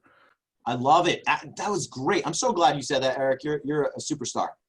All right, you're going to have to adjust, right? Because you said right now, as a newer real estate agent, I'm going to call 50 expireds every single day. Now you sit down and you call 50 expireds, and it takes you about an hour. All right, no one picks up the phone. All right, and you're like, I'm not satisfied. Maybe I need to adjust that. Let's do another 100, okay? Then what happens when, you know, you're in the business for 6 months and you decide, I'm gonna buy an auto dialer. It's gonna call these expireds for me. Now you're calling 50 people in 5 minutes until somebody picks up. All right, so what do we gotta do? We gotta adjust. That 411 for that expired item is going to be a little bit different now. So let's adjust that, and let's make some changes. So you're going to constantly be adjusting, always. All right. This year, which I'm super honored to have been able to do this, my lifelong goal was to buy a vacation home in New Hampshire and get a season pass at Attitash. My whole life, that's all I wanted was a ski house in New Hampshire. That's all I ever wanted. All right, nothing beyond that. And I achieved that goal at 37. I'm buying a vacation home in Bartlett, and I'm getting a season pass. Is that it? Now I'm done? My goal is done. That's it. Now I can retire. I don't have to do anything the rest of my life. I achieve that goal. No, I adjust, right? I adjust. Now I'm changing my goals. All right. So now it's, you know, I want to buy an investment property every single year. I want to buy a house in the UK. All right, so we constantly want to adjust. We constantly want to revisit exactly what it is we're doing. My coaching goal this year was to have 50 people in my program. All right, it's, almost October. So I've got October, November, December, and I've already surpassed my goal for the year, which is now at 52. So now I revisit my goals. All right, I'm going to rewrite them. All right, so it's incredibly important to revisit and constantly look at these every single day. That's why Jen brought up that story about Gary Keller. Bring it in every single day. I want to see that every single day. All right, a lot of our successful teams here, all right, they bring it in every single week. My coaching program, I got to see that every single week. So your 411 is incredibly important. All right, let's talk about time blocking. All right, so what I want everybody to do, this is another exercise. I want everybody to take out your phone or open up the calendar on your computer. All right, I want you to schedule your big rocks. All right, put them on there. So Eric, I know you're doing like 50 calls. All right, so figure out a time. How many hours is it gonna take you to make those 50 calls? Is it gonna take 2 hours? Is it gonna take 3 hours? All right, find a time that's convenient for you guys. All right, like we said earlier, we prefer to do that 9 to 12 time, but I mean, if you guys have, other stuff going on, if you're homeschooling your kids, like my wife is doing right now, which is super, super fun, then maybe the phone calls are going to have to be after that. Maybe it's like at 1 o'clock when school's out. All right, so figure out a time, your big rocks. Time block it every single day. All right, what days you're going to do it? If you're at work right now and you're dual career, all right, find a time. When are you gonna make those phone calls? When are you gonna do those social media posts? All right, when are you gonna do that lead generation? You might work 9 to 5, can't do it then. All right, 5 to 6, you're gonna time block it. Or Saturdays, Sundays. All right, Saturday mornings, I'm gonna go bang on doors. All right, I love door knocking. It's one of those things where you could knock on every single door in your state. All right, and never run out. Like every single day you could knock on doors and you never run out of houses. There's so many houses. And then you get to re-knock them again. All right, knock your neighborhood. Go talk to people. Introduce yourself. Do some networking. Join a sports team. All right, join a yoga club or something. Someplace where you guys can lead generate. Once again, there's a lot of different lead generation. So you guys might be just social media messaging. All right. You might be, maybe you're video oriented. Maybe you just want to post a video every day. All right. Build that into your calendar right now. I want that on your calendars so that I can see exactly what you guys are doing. All right. All my coaching calls are on my calendar. All right. My lead generation time, it's on my calendar on my phone and I stick to it. Okay. And if you guys, once again, if you guys say tomorrow you've got lead generation from 9 to 12, if you can't get that lead generation done, make sure that you revisit it later in the day. All right, so make up for it.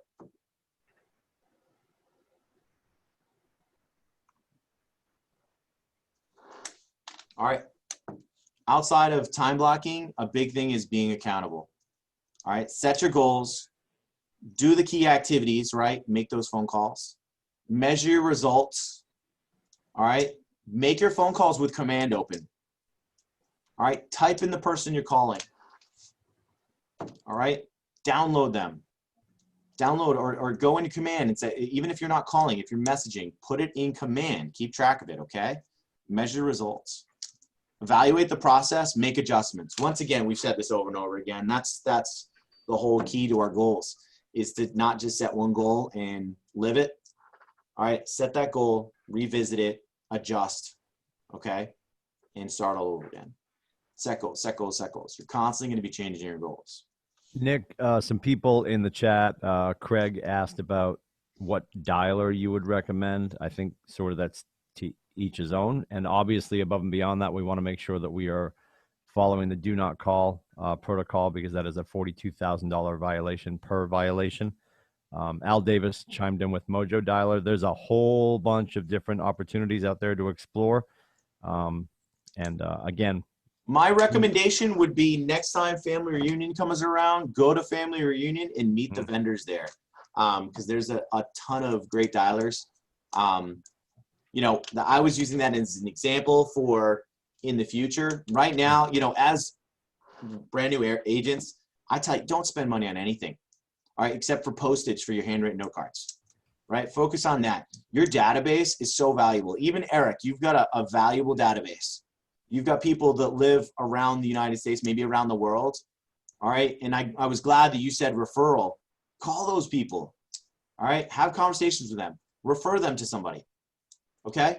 There's nothing better than a 25% referral, all right, for 10, 20 minutes of effort. All right, the most it's ever taken me to find another agent was 3 hours, all right? And I made $2,500 for that referral. So, and that was, it's a long story, but that one was, I had a really specific client, so I had to interview a couple people. All right, so it's super easy. I would be calling your database and be like, hey, what's going on? I'm in real estate. I work for this incredible company, Keller Williams, that is around the world, everywhere in the United States, right? If you know anybody looking to buy, sell, invest, I can find somebody for you. All right, I can interview somebody for you. That's incredible. You know, because if they're just going on Zillow or Trillia or Realtor.com, who knows what realtor they're finding? You can put the effort in. You can ask the questions, talk to the team leader. Hey, listen, I need a really good agent that can do this, can do that, knows this area. Find somebody that's really specific to that person and not just whoever bought that lead. All right, and that's powerful. And every time I've ever sent one, like, they love it. They just, thank you so much for interviewing this person. All right, which is great. All right, so if you guys can turn to page 6, we're going to talk about accountability. So you guys, earlier in Ignite 2.0, you were either issued or you got an accountability partner. If you guys do not have an accountability partner yet, please reach out to your productivity coach or your team leader or your OP or somebody in your office and say, hey, listen, I need somebody that's going to keep me accountable. All right, so accountability partners are as important as a coach. You need somebody to keep you accountable. Most of my agents in my coaching program, they have me keeping them accountable, but they also have an accountability partner as well. So it's, and they, a lot of times they meet daily, like daily phone call. Even if it's a 5-minute phone call. Hey, what's going on? What are you doing today? Hey, have you done this yet? Have you accomplished this? So I tell this story in a lot of my classes. A few years ago, I wasn't focusing on coaching as much, and I was doing a lot of door knocking. I'm a big door knocker. I love door knocking. I had a colleague of mine that worked for a different company, all right, a different real estate company, and we would go door knock together. So I was KW, and he was working for a company that has a balloon or something like that. All right, so we would go door knocking, and he was my accountability partner. And he would knock one door, I'd knock the other side. All right, and it became a competition. It's like, how many red signs can I put up in this neighborhood? And he was like, how many signs can I put up that's got a balloon on it? And although we worked for different companies, we met each other at Bold. All right, and ultimately he ended up coming over to KW, so it worked out in the end. But it was great because I didn't want to door knock, and he didn't want to door knock. Who wants to door knock? Who wants to lead generate? Nobody wants to do that, right? So I didn't want to door knock. He'd call me up and be like, hey, Nick, it's 2 o'clock. We door knocking? I'm like, yes. All right, I have to go. And the same thing, I'd reach out to him. And that was when I really put it in perspective. I was like, wow, this is really incredible having somebody that's keeping me accountable. And we door knocked every single week for years. And we've got tons of buyers and sellers because of it. So, and it's super easy to do. I even have agents right now in the COVID era who are door knocking. So, and believe it or not, people aren't any nastier than they would have been prior to COVID. So it's definitely an option. All right. So I want you guys to reach out to your accountability partner. I'm not going to do this right now because I'm not sure how we can do this on this platform here in Zoom, but I want to make sure that we at least go over it. All right. Use the questions below on page 6 to set up a plan for you and your partner. All right. What are your partner's goals? I want you to write down what their goals are. All right. And on a weekly basis or daily basis, all right, reach out to them and touch base on that. How are you doing? How have you accomplished that? Are you getting there? Are you working towards it? All right. How often are you going to check in? All right. Make sure that you write that down and time block it. Back to time block. Time block it in. All right. So I'm going to call Eric every Monday at 8:30. Eric, I'm coming for you. 8:30 every Monday. I'm going to call you. All right. It's on my calendar. I'm waiting for it. Yeah. Put it on the calendar. I'm calling Eric every single Monday at 8:30. All right. How are you guys going to meet? All right. Have that conversation with your accountability partner. Do you want to meet and get coffee? Do you want to just jump on Zoom? Is it a phone call? Figure that out right now. And then when is it going to be? All right. Write that down. So we need to know the date, the time, what we're going to do, and what their goals are. And then I want you just on a weekly basis, just have a conversation. And you don't have to coach them. You just have to call them up and say, hey, how are you doing? Are you moving towards reaching your goal? All right. Did you lead generate every single day last week? All right. On my coaching calls every single week with the agents in my coaching program, I call them and I say, hey, how was your lead generation last week? What'd you do for lead generation last week? All right. And they feel pretty terrible when they did nothing last week. All right. But I tell you, the day before I make that phone call is the most productive day of the week for that agent. Because they know, they're like, oh, my coach is calling me tomorrow. My accountability is calling me tomorrow. I need to make sure that I have something to bring to the table. Because I don't want to come to the table every single day and have nothing. Right? So make sure that you guys reach out to your accountability partner. If you do not have one, get one. Okay?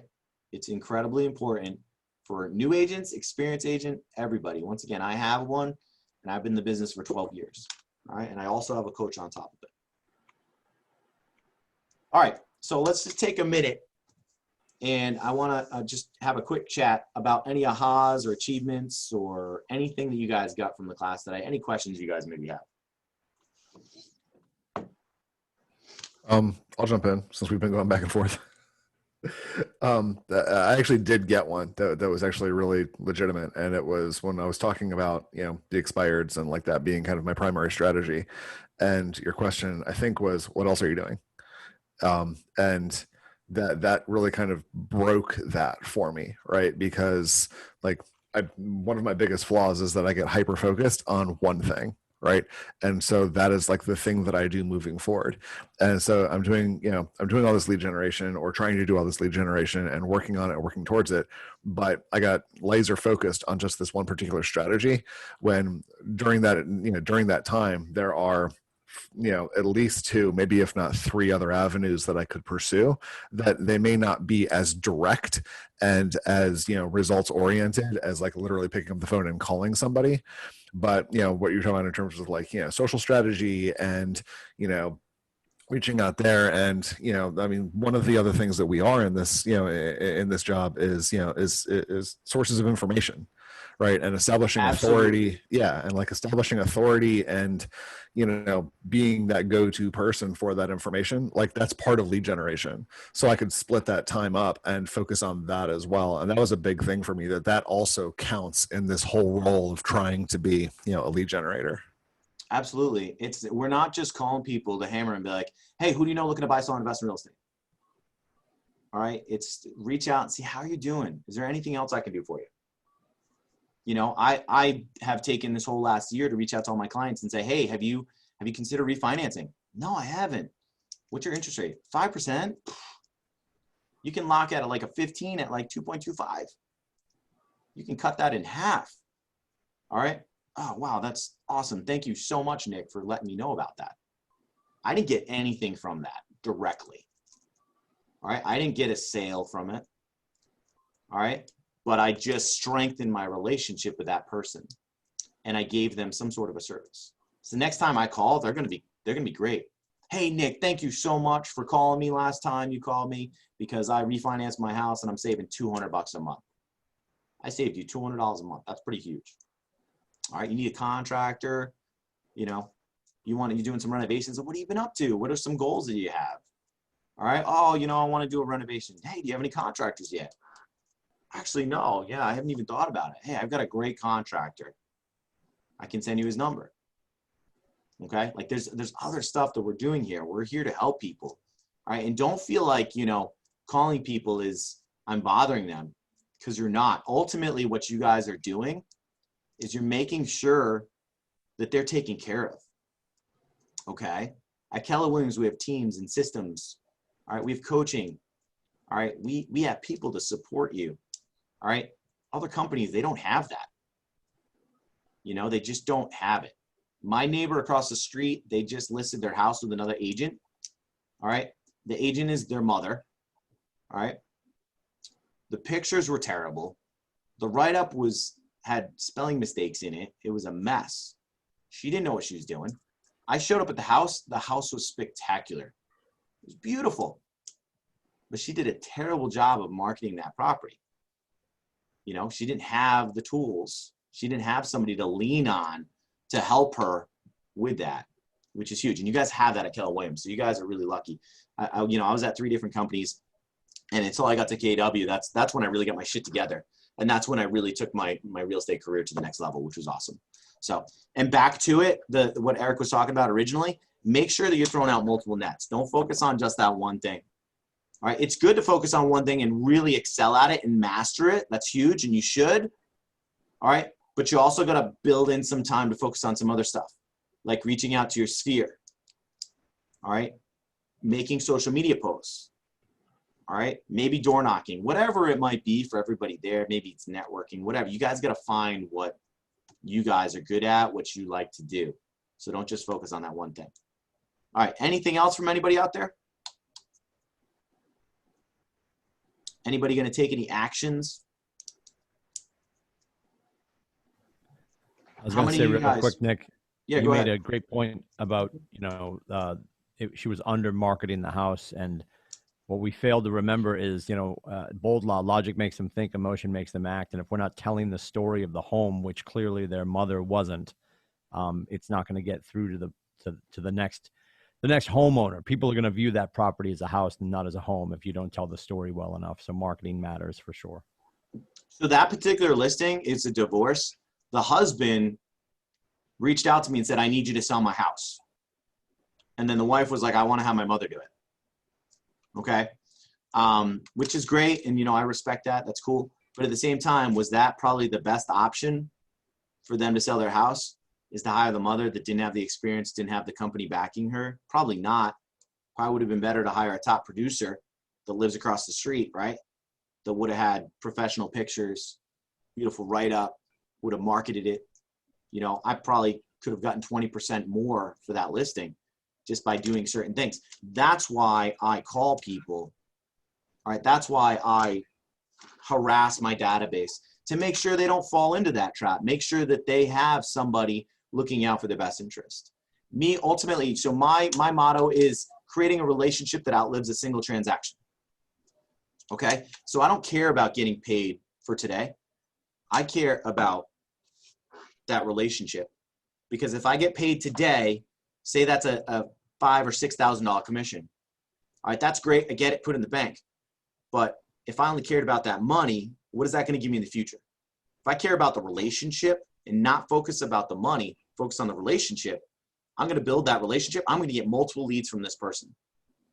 If you refer your family, your friends to me over the next 20, 30 years, I'm relatively young. I've got a long career ahead of me. All right, for the next 30 years, if I get referred deals from you, how many transactions is that going to be?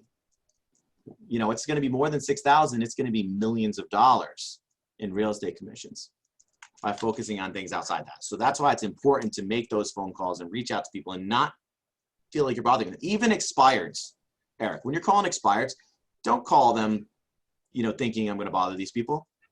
Call them thinking I'm calling you to help you. I'm looking to help you. That's all I'm trying to do. I'm just trying to help you. I don't get paid unless I close the deal. All right. I don't get paid unless I sell that house. I just want to help you achieve your real estate goals. All right. And expireds are a good one. For sale by owners, they're great because they already want to sell their house. Okay. It doesn't get any better than that. An open house, buyers walk in. There's nowhere else you're going to have a buyer walk in and come find you. All right. So there's a lot of different resources you can use for lead generation. So I got a bunch of people in the chat. Let me just see what's going on in there.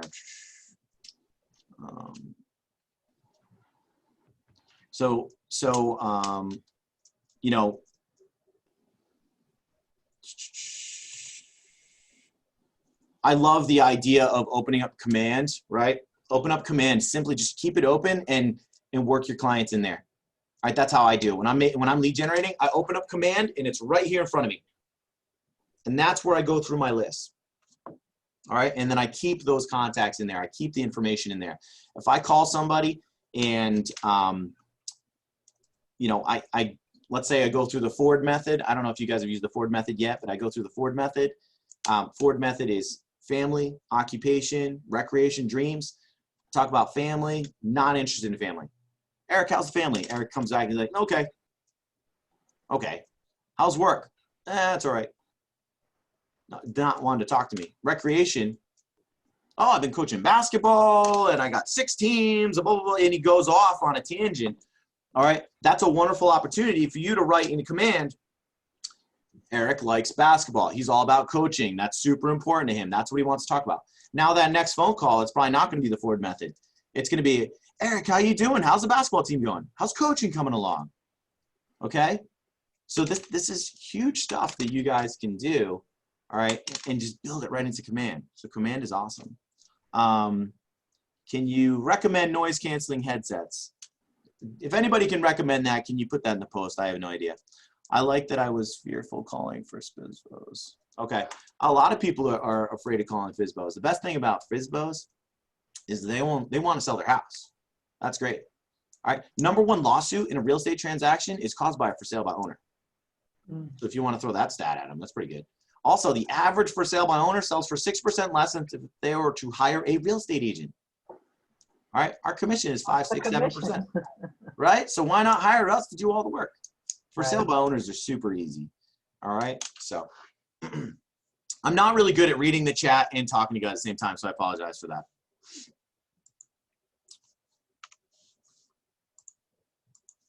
All right. So once again, we want to talk about your daily 1040. This is incredibly important. All right. I built my entire business around this. 10 contacts, right? Your daily 1040. Add 10 contacts to your database. Your database is that's where the money is. All right. If you decide you want to sell your book of business in the future, what are you selling? You're selling your database. All right. You got to put people in your database. You got to work your database. You got to feed your database. All right. So you got to work on your database. Add 10 people a day. All right. 10 conversations a day. Okay. And in that conversation, all right, we want to talk about real estate. We want to ask the question, who do you know looking to buy, sell, invest in real estate? Remember that who part. Who do you know right now looking to buy, sell, invest in real estate? Molly, I see you on the screen right now. Molly, who do you know right now looking to buy, sell, or invest in real estate? Oh no. I Who do you don't. know? Who do you know right now, Molly? Molly, who do you know right now looking to buy, sell, invest in real estate? I don't know anyone. That's my problem. All right, I'm cold calling every day. all right, so you don't know anybody? I don't. Okay. Nope. All right, Eric, I'm a real estate agent. Keep me in mind if you know anybody looking to buy, sell, invest in real estate. Absolutely will. All right, did you see a difference there? I said, Molly, who do you know right now looking to buy, sell, invest in real estate? She actually stopped and think about it. Okay. When I told Eric I was a real estate agent, he said, absolutely. Okay. Okay. Eric didn't even think about it. Eric, do you know anybody right now looking to buy, sell, invest in real estate? But see the pause right there? Now he's thinking about it. Let me think about it. I have to think about it. All right. When you guys are making these phone calls, these conversations, you have to be purposeful with your question. All right. Don't call people and say, hey guys, selling real estate, keep me in mind. All right. Because everybody's going to be like, okay, we'll do. All right. Call them up and say, hey, who do you know right now looking to buy, sell real estate? Buy, sell, and invest. Right. And we want to ask those three as well. All right. Buy, buyers. Sell, sellers. Invest, investors. Commercial real estate, right? Because maybe if we don't do commercial real estate or investment properties, we could recommend somebody. So we want to ask those questions that way. Who do you know? You know, and it could be really light at the end of the conversation. Hey man, you know, it was so great talking to you. I wish you luck with the basketball season this year. I know you guys are going to do great. You know, on that note, hey, do you happen to know anybody, you know, looking to buy, sell, invest in real estate? You know, do you know anybody right now? All right, we're trying to evoke a response other than an okay or no, yes, sure.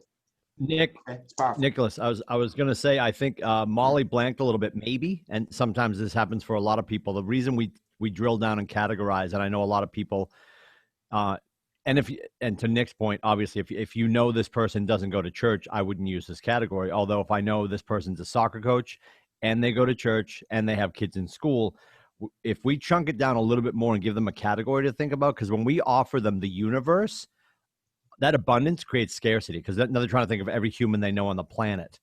But if I know Nick and his family go to church and his kids play soccer, hey, Nick, who do you know from church or from soccer that I could help? Because now they might start to see faces and maybe recall conversations. So drilling down to categories of people they may know personalizes it for them, and it creates a little bit more of a laser target as opposed to, hey, do you know anyone on planet Earth who's looking to buy, sell, or invest or join real estate? And they're like, exactly what happened with Molly. Like, I don't know. Because Molly knows people for sure. You catch them on the spot. And the easiest answer is like, I don't know. And they back away. So the average person knows 7 to 10 people who are going to buy, sell, or invest in real estate in the next 12 months. So this is a really good chance everybody you talk to, there's somebody deep down in there. So find it. So you can mold those two, mine and Tim's, into two. You could be like, hey, you know, Molly, who do you happen to know that might be looking to buy, sell, invest in real estate right now? And she's like, I don't really have anybody. Is there anybody from church or from basketball? Because maybe we talked about basketball that might have mentioned that they're looking to buy, sell, invest in real estate that I could help. You know, so you can really tone it in there and try and determine who they've got. All right, so conversations. You need to talk to 10 people a day and ask them that question. Who do you know looking to buy, sell, invest in real estate? All right. And that conversation, I'm not sure you guys want to double check with your team leaders and your coaches, but me personally, I'm okay with that conversation. Definitely if it's on the phone. All right. If it's a text message or social media, all right, you need a response and you need to ask the question, hey, who do you know looking to buy, sell, invest in real estate? And if they respond, I would count that as a conversation. All right. And then in person, of course, is another option, whether you're networking, door knocking, or whatever it might be.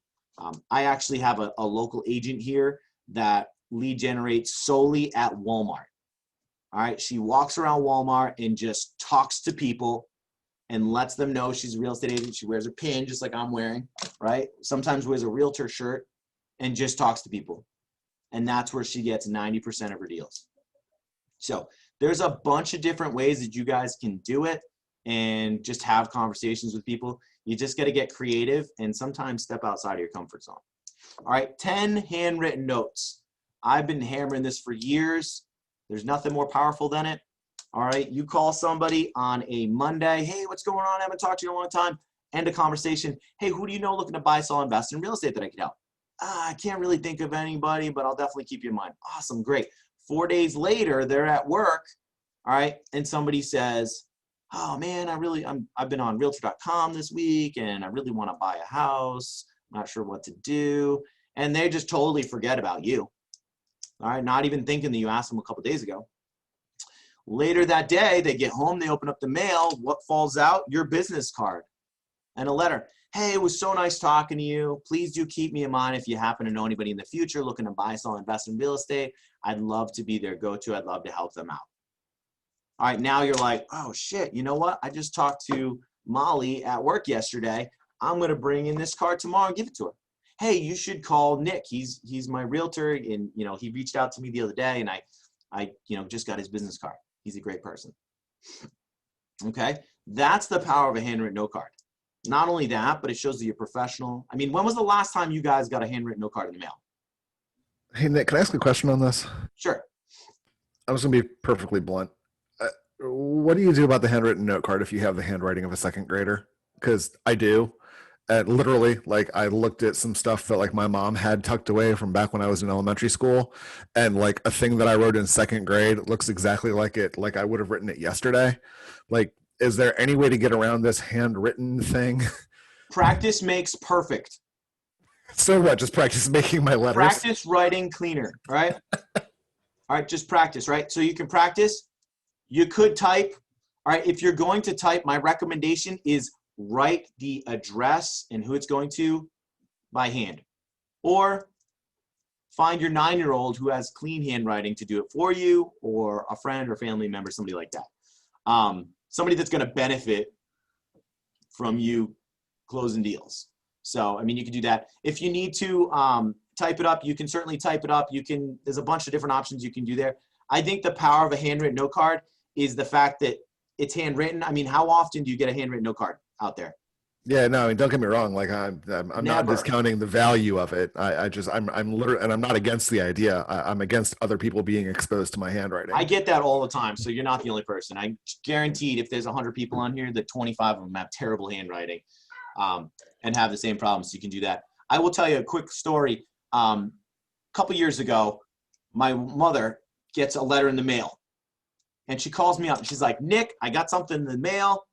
She's like, it's really weird. I'm like, what is it? She's like, it's a sandwich bag, all right, taped shut, and it's written out to you. I'm like, what the hell could that possibly be?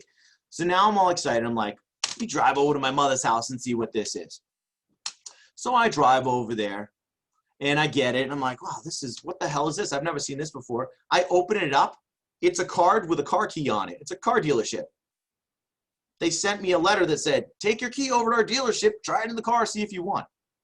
And the whole thing was ridiculous. It was completely fake, but it was so different that I was excited. Later that day, my wife calls me, Nick, I got this weird package in the mail. I'm like, oh, geez. I was like, is it a sandwich bag? She's like, yeah, it's a sandwich bag. It's a paper bag, like taped shut.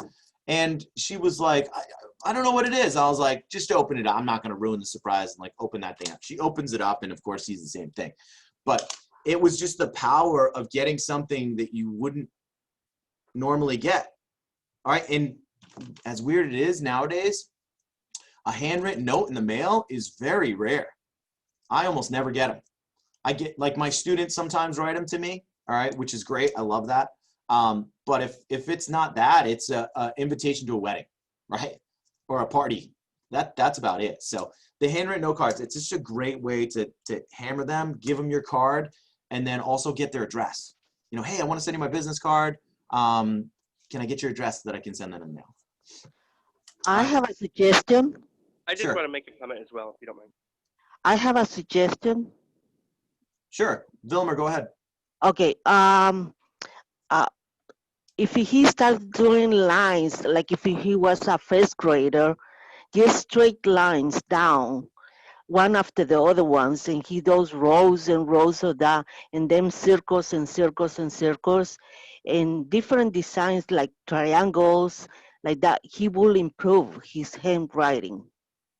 I like that. That sounds kind of cool. I can see how that could work. Because that's how they teach little ones, and why not us? We still little ones. Eric, take it back to the basics. Take it back to the basics. Yeah, fair points all around. Thanks. I did want to mention as well that I believe on Amazon you can buy note cards that you can run through your printer. So if you can write one really nice, well-written, basic handwritten note, you should be able to basically make that an image and print that on a whole series of note cards that you can then, you know, sign and kind of personalize a little bit if you need to as well. That's a great idea. It's a great tip. Another tip that I have is I am the worst speller on earth. And what I do is I type everything in Word and then I just copy it. So what I do is I literally, my first sentence is different for every single person. That's the one that I modify. The rest of it is pretty much the same thing. And I type it and then I have it in front of me and then I write it out. And, you know, sometimes I don't have the greatest handwriting too. Sometimes I end up throwing one away and doing another one. But a lot of people are like, it's so time consuming, so time consuming. I had one of my agents in my coaching program say, I don't have the time to write handwritten note cards. I said, write a handwritten note card right now to this person. All right, this person they just talked to earlier that day. He sat there, wrote the handwritten note card, gave it to me. It was 55 seconds. All right, so to write 10 handwritten note cards using almost the same format shouldn't take you more than 10, 15 minutes. So don't tell me you guys don't have enough time to get your handwritten note cards in, because I know that you guys can. And another cool thing is you can do it at 10 o'clock at night. If you're a dual career, you're trying to leave your 9 to 5 and be real estate, you're going to have to put that extra time and effort into it. All right, you can write those handwritten note cards at 10 o'clock at night. You can post those social media posts, schedule them for 10 o'clock, or schedule them for like tomorrow, but you can do it at 10 o'clock. There's a lot of stuff that you guys can do outside of the 9 to 5 type of gig to be successful. So, Nick, to Eric's point too, because a lot of us suffer. I write like a serial killer. I'd be better off cutting letters out of a magazine and taping them to construction paper sometimes. It doesn't need to be long form. I put in the chat, it doesn't need to be the Gettysburg Address. It needs to be, you know, hey, Bovie, glad I caught you today. It was great catching up. Look forward to speaking with you again soon. Here are the business cards you asked for. And please send me, you know, the information on anybody that I can help buy, sell, or invest in real estate. It's real short, real sweet. It's an additional touch. It's mail they never get. They're getting bills and all this stuff. So if you buy these small little note cards, they don't need to be branded to KW or to you. They just need to be from you. So people are putting in about, you know, calligraphy classes and having stuff pre-printed. I'm not against that. I think if you take a little bit of time to Nick's point, under a minute to do your 10 handwritten notes and create that habit over time, it becomes a warm touch that nobody's getting from their business people. That could be exclusively from you. And it's just a simple touch inferring the next conversation. Thanks for your time on the phone today. Looking forward to speaking with you again soon. exactly. It doesn't have to be the Gettysburg Address. Just has to be 2-3 sentences, if that. Just quick, precise, and just a reminder that you're a real estate agent, which is huge. All right. And we talk about the 36 touch. That's one of them. All right. I literally, every single phone call I have, it's followed up by a handwritten note card. I mean, that's just the way I've run my business. And I've gotten so many leads, especially with for sale by owners and expireds. All right. Eric, if you call somebody and they're an asshole, all right, I don't want, why you calling me, blah, blah, blah. Write them a handwritten note card. I love those. Those are my favorite ones. If you're an asshole to me on the phone, I'm going to write you the nicest little handwritten note card. I'm going to send it in the mail. Because I've actually gotten a listing from that. I've gotten listings from for sale by owners and expireds from the handwritten note card I followed up with. What So if did you're you gonna call- say? I You can't say I enjoyed our conversation. So what did you say on the card? Hey, thank you so much for your time on Saturday. It was a pleasure talking to you. If I can help you in any way in the future, please do give me a call. Here's my card, whatever. You know, a lot of times those assholes don't call me back, but I still enjoy writing the letter to them. This is recorded, so we're gonna just use that word that last time. All right. Just I will in try not case to do Mo it. Hey, Anderson listen. or Mary Keller looks at our videos. Hey, you guys are lucky that that was the only swear that I said this whole time, because I'm notorious for having a potty mouth, so I apologize for that. All right, back to the We're daily. also all over the age of 18. Back to the daily 10-4. All right, 10 home previews a week. All right, this is incredibly important. All right, why do you think it's important for us to look at 10 houses a week? Understand your local market. Exactly. Know the local market and credibility. All right, if you look at a house, you go to an open house on Saturday, and then Monday somebody calls you and says, hey, I was thinking about selling my house. You go by on Wednesday and they're like, yeah, did you see this house in the corner? Yeah, actually I did. All right, it's credibility to you being a real estate agent. All right, not to mention you're getting to know the market. All right, I tell people all the time, Jen might get mad for me saying this, if you don't like going on MLS every day, go find another job. All right, when I got into this business, I was on MLS all day, every day. Try looking up the $1 million listings in your area. That's a lot of fun. All right, I'm on MLS every day. My wife, she's not a brand new, she's been in the business for 2.5 years. All right, she goes on MLS every single day and looks at every single house in the state of Rhode Island that comes on the market. Doesn't matter what price point, because she wants to know. And that's education. When a buyer calls her, she already knows about that property. Or if something comes on the market that fits a client's needs, she knows before they do. Okay? And that's incredibly important. When you're doing CMAs, you need to know the areas. You know, in Rhode Island, it comes down to streets sometimes. The east side of Providence, I sold a lot down there. One block to the next is $100,000 different in price. All right, and there's 5 blocks there. It goes from a $200,000 house to a $1 million house over 5 blocks. All right, so it's important to know your local market and understand that so that you guys can be successful and answer those questions properly. Any questions in regards to the daily 10-4? I got a question on that. Sure. So yesterday, one of the things I was doing, I had my market center pull a neighborhood that I wanted to target. They grabbed all the phone numbers. They scrubbed it against the do not call list. They grabbed email addresses for me. And there was a house that sold. So I started calling these folks, just cold calling them saying, hey, you know, there's a house that sold down the street. Didn't catch anybody, but I was thinking, do any of those get added to my pipeline, or do I keep that as a separate list until I actually have a conversation or get a response from somebody? So in command, you have 2 categories. You have leads. All right. You have leads and contacts. So leads are people that you've never spoke to before. So you meet somebody at a party this weekend and they say, hey, you should call my friend Eric. Here's his number. Put him in command. Now he becomes a lead. All right, same thing with that property. Maybe that person you reach out to. You can put them in command as a lead. All right, and then once you have contact with them, then they become a contact. So that's how I would approach that. It's really, I think it's totally up to you what you want to do. You know, I've got an agent that just put 6,000 contacts. They were Zillow and Trulia leads into his database.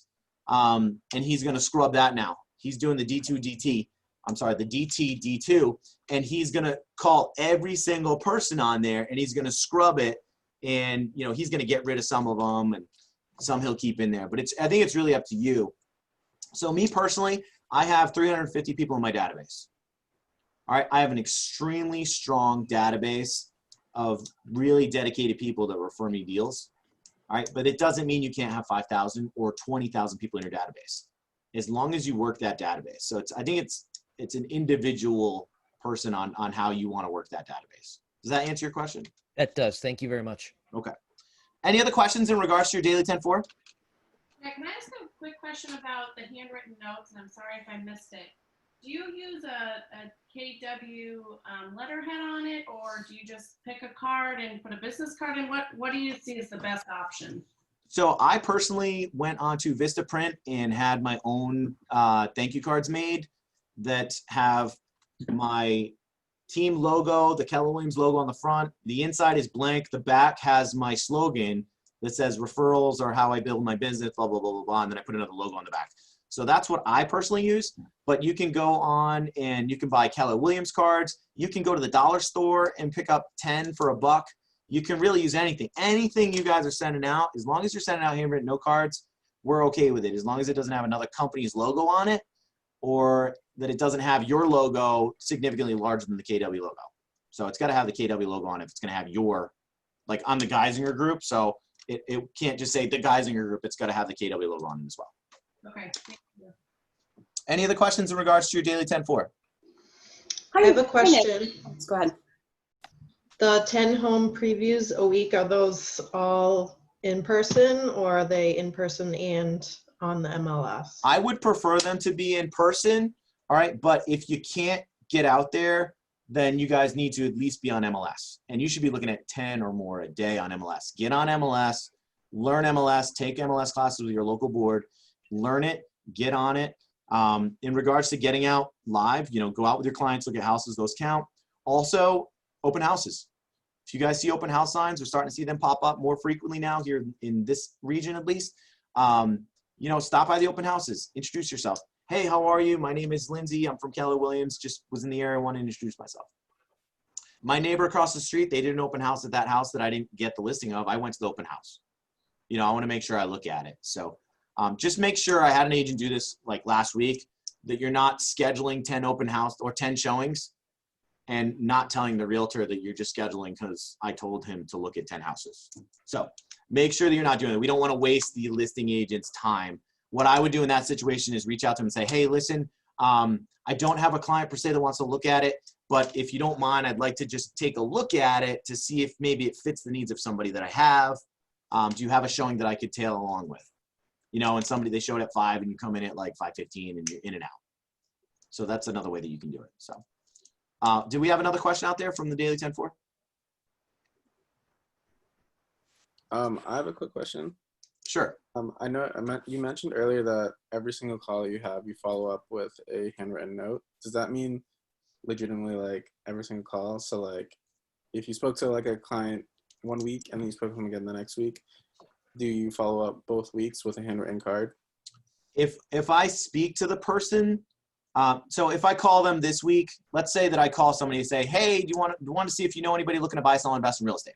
Yeah, my cousin wants to buy. Okay, great. Can I call them? And they're like, no, you know what? I want to talk to them first, and then I'll give you their number. All right, hey, do you mind if I give you a call next week just to touch base? Sure. All right, after that first phone call, I'll send them the thank you card. The next call, I may or may not give them the card. Okay. It's kind of up to you. If I call them like, hey, did you get their number? Yeah, I got their number. It's right here. All right. Or maybe I'll send them a Dunkin' Donuts gift card. Gotcha. Right. Okay. So, I mean, it's kind of up to you. Honestly, I don't think there's, unless you're writing a handwritten note card to somebody every single day, I think that we typically are pretty cheerful and joyful when we get it. I get a smile on my face every time I get a handwritten note card. All right. Even if it's for a wedding invitation that I don't want to even go to. So, any other questions, guys, for your Daily 10-4? Nothing. All right, Jen, are you on here? Yes, I am. What's the best way to do the script practice? Do we want to do breakout sessions and maybe put like 5 people in a session? Sure thing. Okay. All right, what I'd like to do now is if anybody has a break, you guys feel free to take a couple minutes to go to the bathroom or whatnot. I know that I can talk a while, but I do want to do some scripting really quick. So once again, if anybody has to go to the bathroom throughout these sessions, you guys can go at any point in time. So what I'd like to do is I'm a huge fan of the Ford method. So I'd like you guys to bring out your script book right now, and I'd like you to open up the Ford method.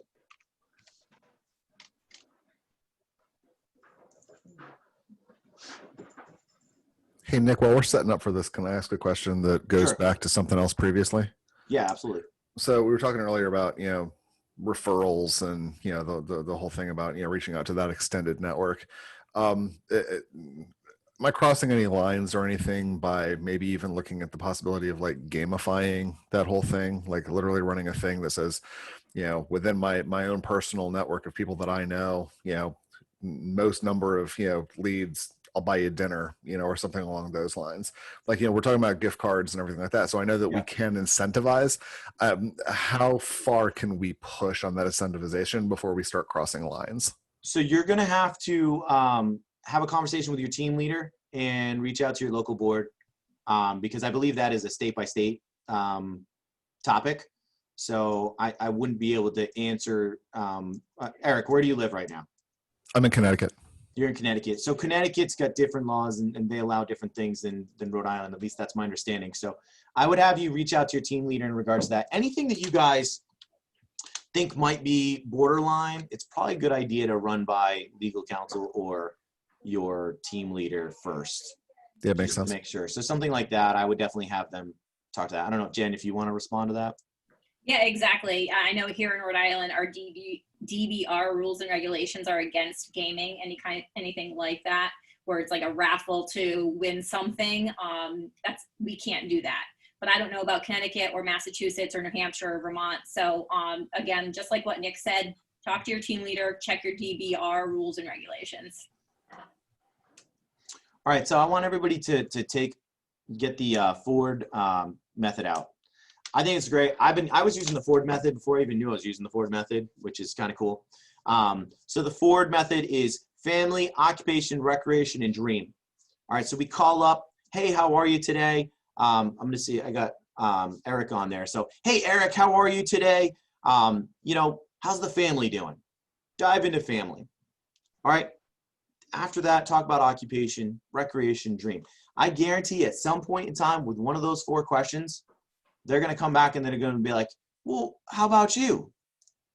Oh, I'm doing great. I just started a new career in real estate and the market's been crazy. All right. Or if you transferred, hey, I just transferred to a new company. All right. If you've been in the business for 20 years, hey, you know what? Real estate's been crazy. The market's been hot. I've been really busy. It's a great time to sell. It's a great time to buy. You dive into that. So the Ford method really opens it up and gives you some sort of an opportunity to talk about real estate. And, it's a lot easier when they say, well, how about you? How's work for you? Did you get laid off during COVID or how's that going? Actually, I didn't get laid off. We're doing really well. What about yourself? Hey, real estate's been great. It's been treating me well. Believe it or not, this has been the best year I've ever had. Or, I just started a new career in real estate. I'm loving it. I'm working with a lot of buyers and sellers. All right. And, it's been a lot of fun. So we dive into that. All right. And then we ask that question, hey, do you happen to know anybody that might be looking to buy, sell, invest in real estate? Okay. So what I'm going to do is I'm going to break you guys up into breakout rooms.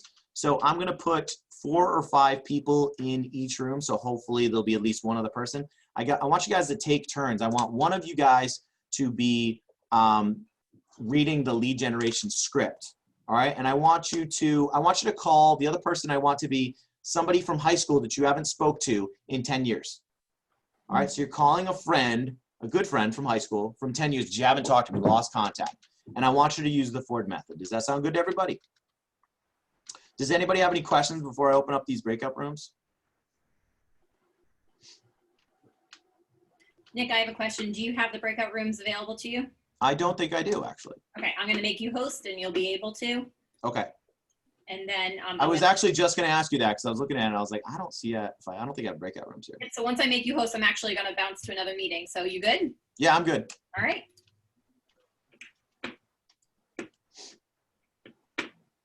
All right, there we go. I either found it or you gave it to me.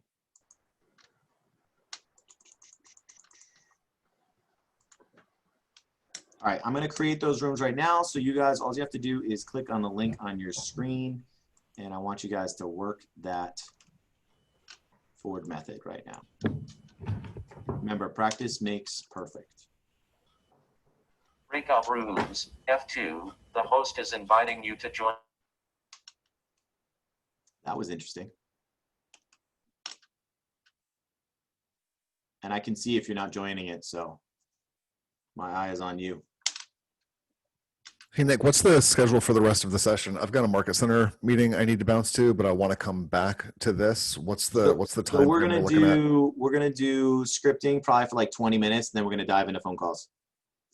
Okay. All right, cool. So in terms of your overall lesson and stuff like that, you're pretty much through The most of it. lecture, yeah, the lecture portion is pretty much done for right now. Okay, very cool. Thank you so much for this. This was like one of the best sessions I've seen so far. I really appreciate your time. Awesome. Thank you, Eric. I appreciate your interaction, even though I forced most of it. Fair point. Take care.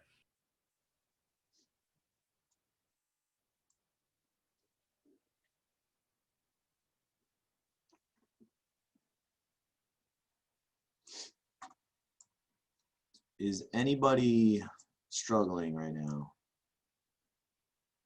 Looks like I only have one breakout room with one person in it.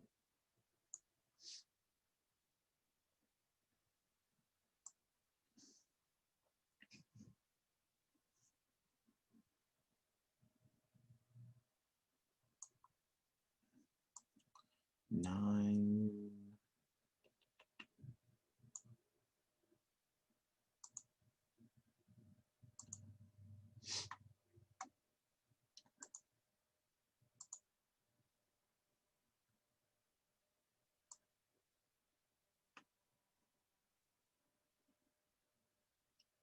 I thought you were leaving me, Jen. You afraid of my potty mouth? The script book, so I wanted to put it in there really quickly. So whoever was asking about the script book, who was it here? Mary, if she's in here, there it is. Do you know what room Mary's in? Because I'll drop it in it because I don't think she could see it unless. I got a bunch of Marys on here. Mary Mulder. She's in room 6. Can you throw me in there really quickly, please? You're in. I didn't get the request.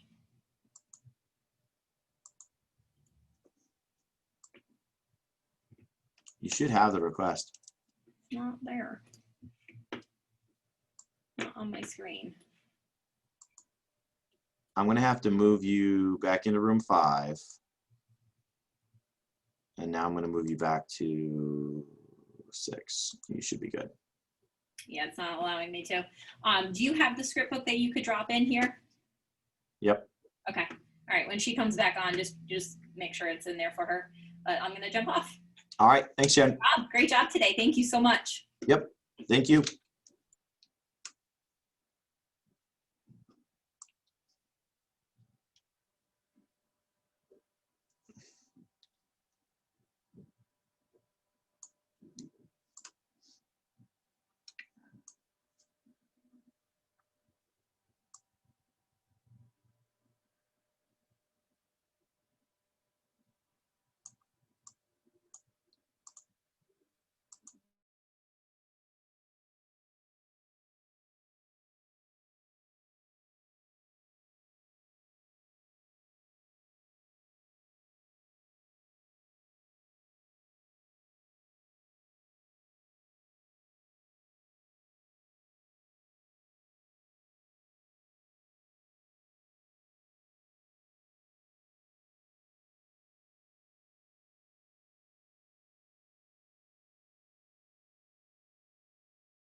Hi, is anybody there?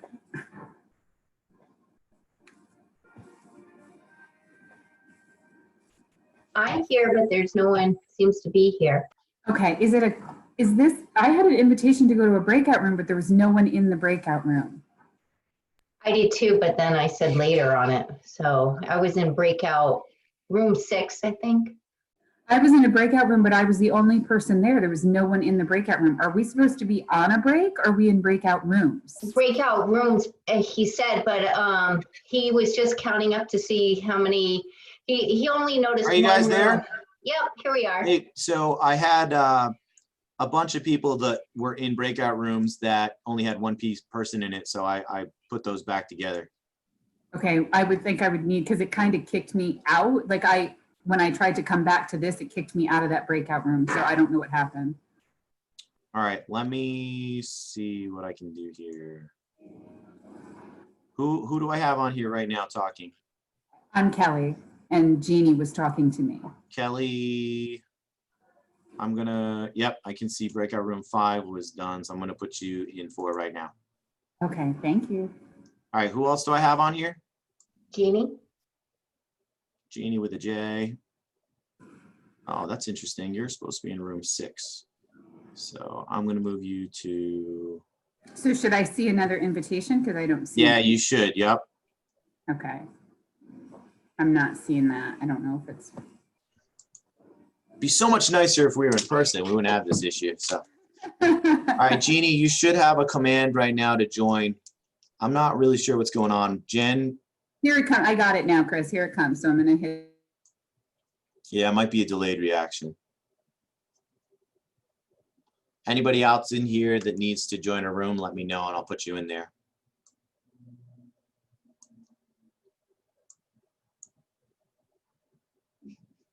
Mine didn't show up, so. Just give it a second. It should come through. It took Mary a few minutes for hers to come through.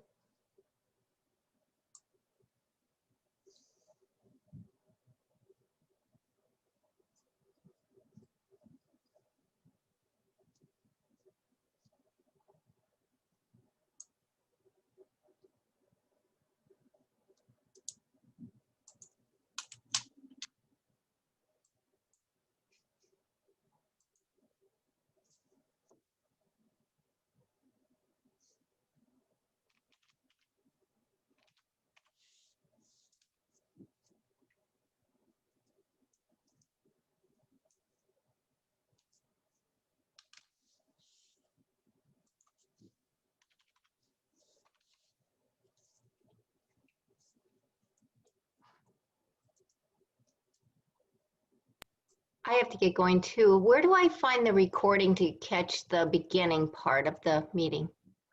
Do you have a PC coach that you can reach out to in your office? Because I'm not 100% sure where they have that either, or if they sent out the links. Okay. I believe they. I'd reach out to your team leader, your productivity coach. They should be able to get you a link for that. Thank you. I apologize.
think you're muted. I Nick. was on mute the whole time. Okay.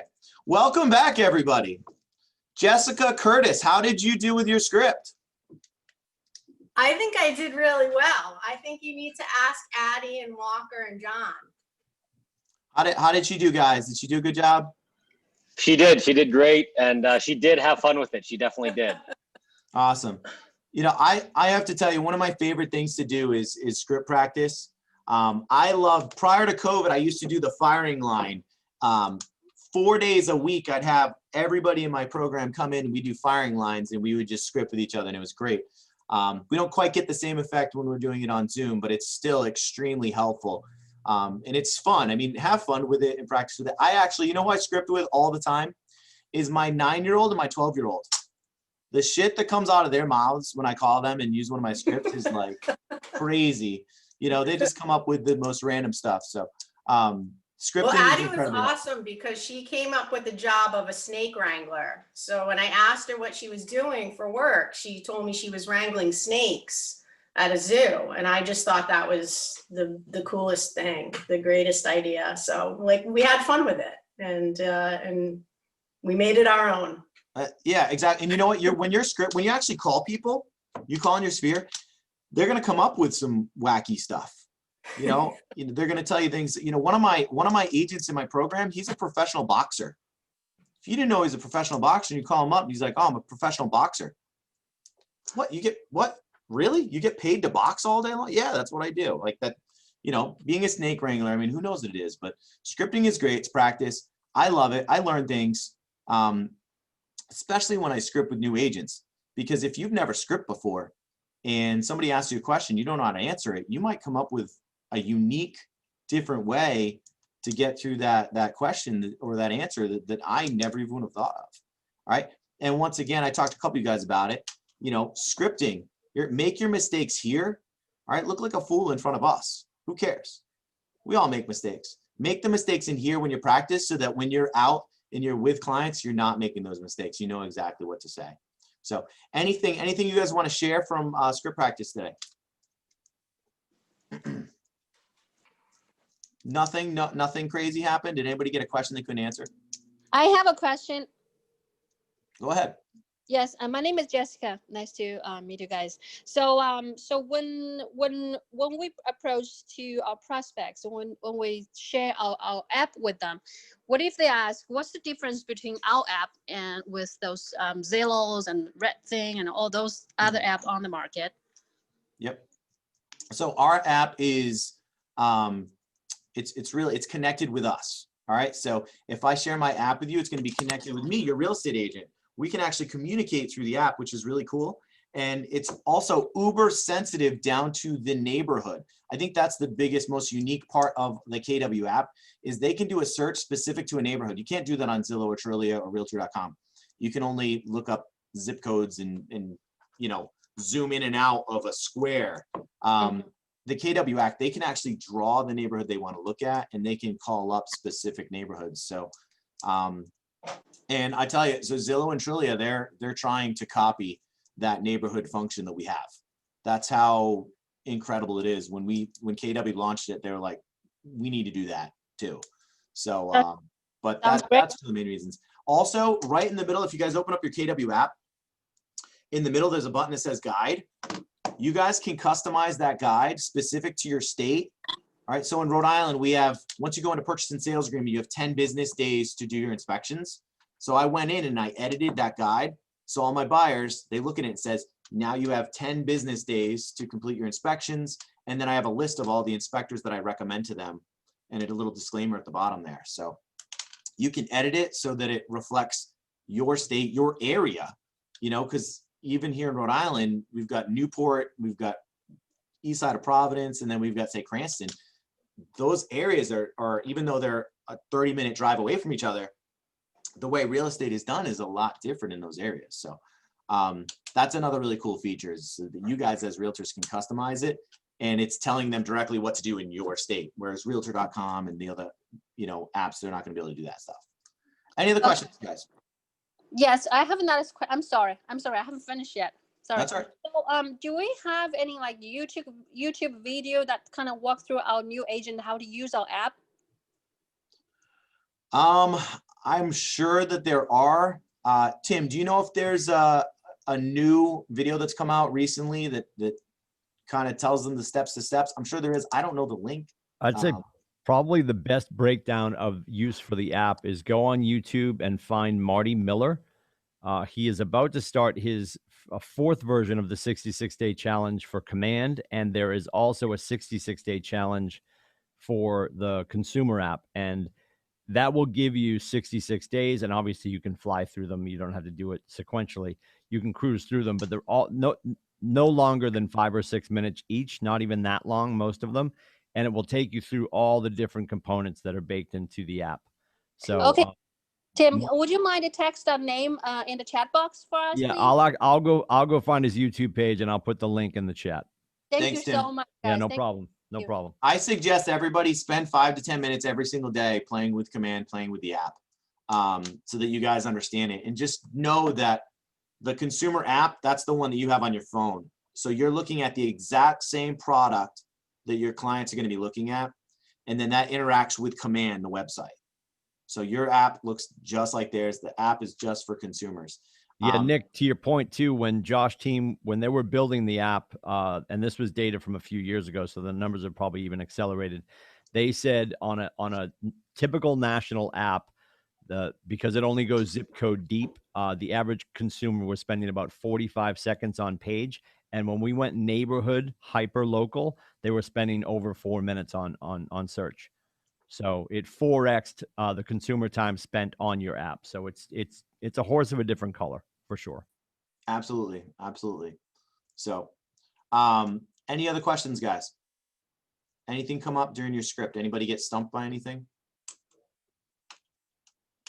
No? All right, what I want to do now is I want to get you guys on the phones. All right, let's build some relationships. Let's make phone calls. All right, or if you prefer to do social media messaging or text messaging, I'm okay with that as well. I do prefer phone calls though. All right, I want you guys to build those relationships. All right, care calls, reach out to people. Use the Ford method that we just went over in scripts. Call people, ask them, hey, how's the family doing? How's work? Okay, what have you guys been up to? You doing anything fun? Do you have anything planned for this fall? It's a great time of the year to start asking those questions. All right, build those relationships. In that conversation, at some point in time, ask the question, hey, who do you know looking to buy, sell, invest in real estate? All right, who's somebody that I can help? All right, get on those phones, make those phone calls. This is that rock, right? Remember the big rock, the 20% of what we do that gives us 80% of our results? This is it right now. All right, if you guys want to be serious in real estate, you got to get on the phone, you got to lead generate. And this is how we're going to do it. Okay, I can tell you from experience, lead generation pays off. It's a numbers game. The more people you talk to, the more opportunities you guys are going to have. All right, so get on those phones right now and start building those relationships.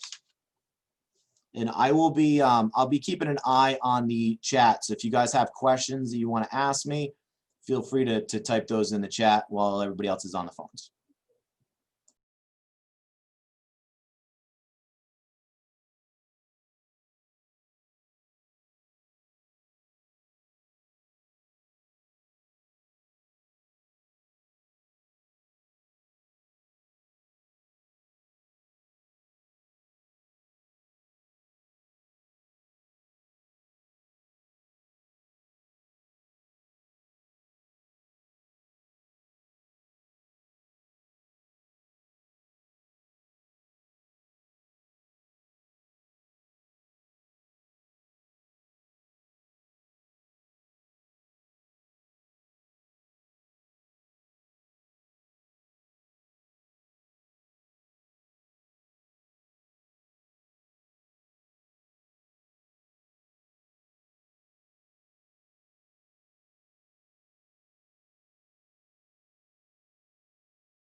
I don't see any phones on people's faces. Make that money, make it rain.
Looks like there's a few people on their phone. If you guys are finishing up your phone calls,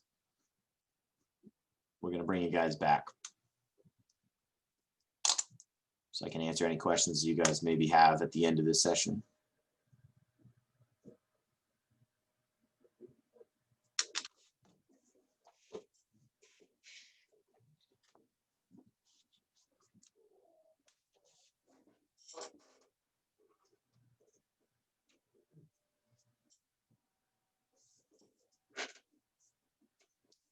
Any wins or observations or questions anybody has?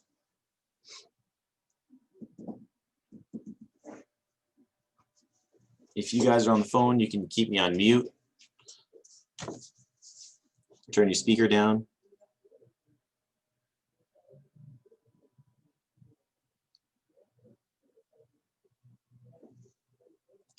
No wins. Did anybody get a lead?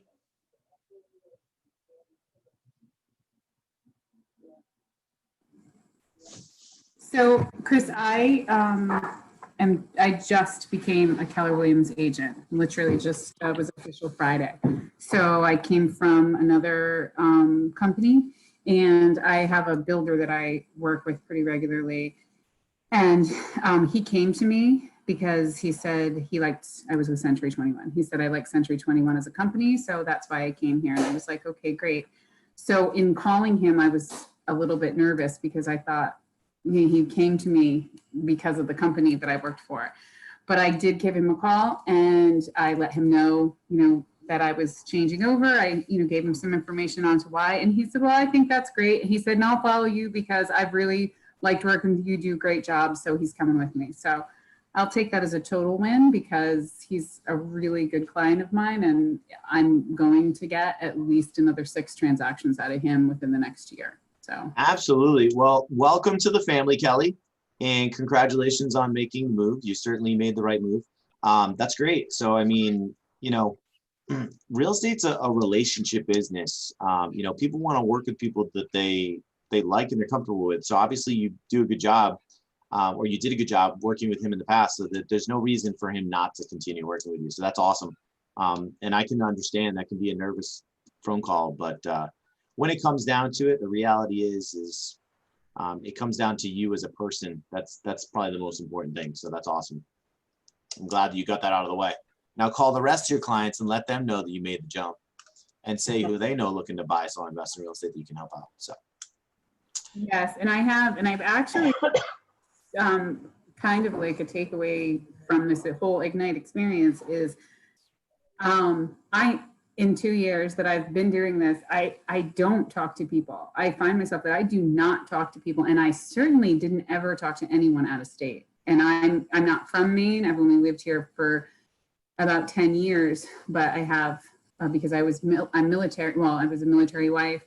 I have found just since doing Ignite and being in contact with you guys and networking, I mean, the referrals. And people out of state that I can help that I didn't even realize that I would be able to do those things. And then I do have a affiliation. I have a military relocation specialist.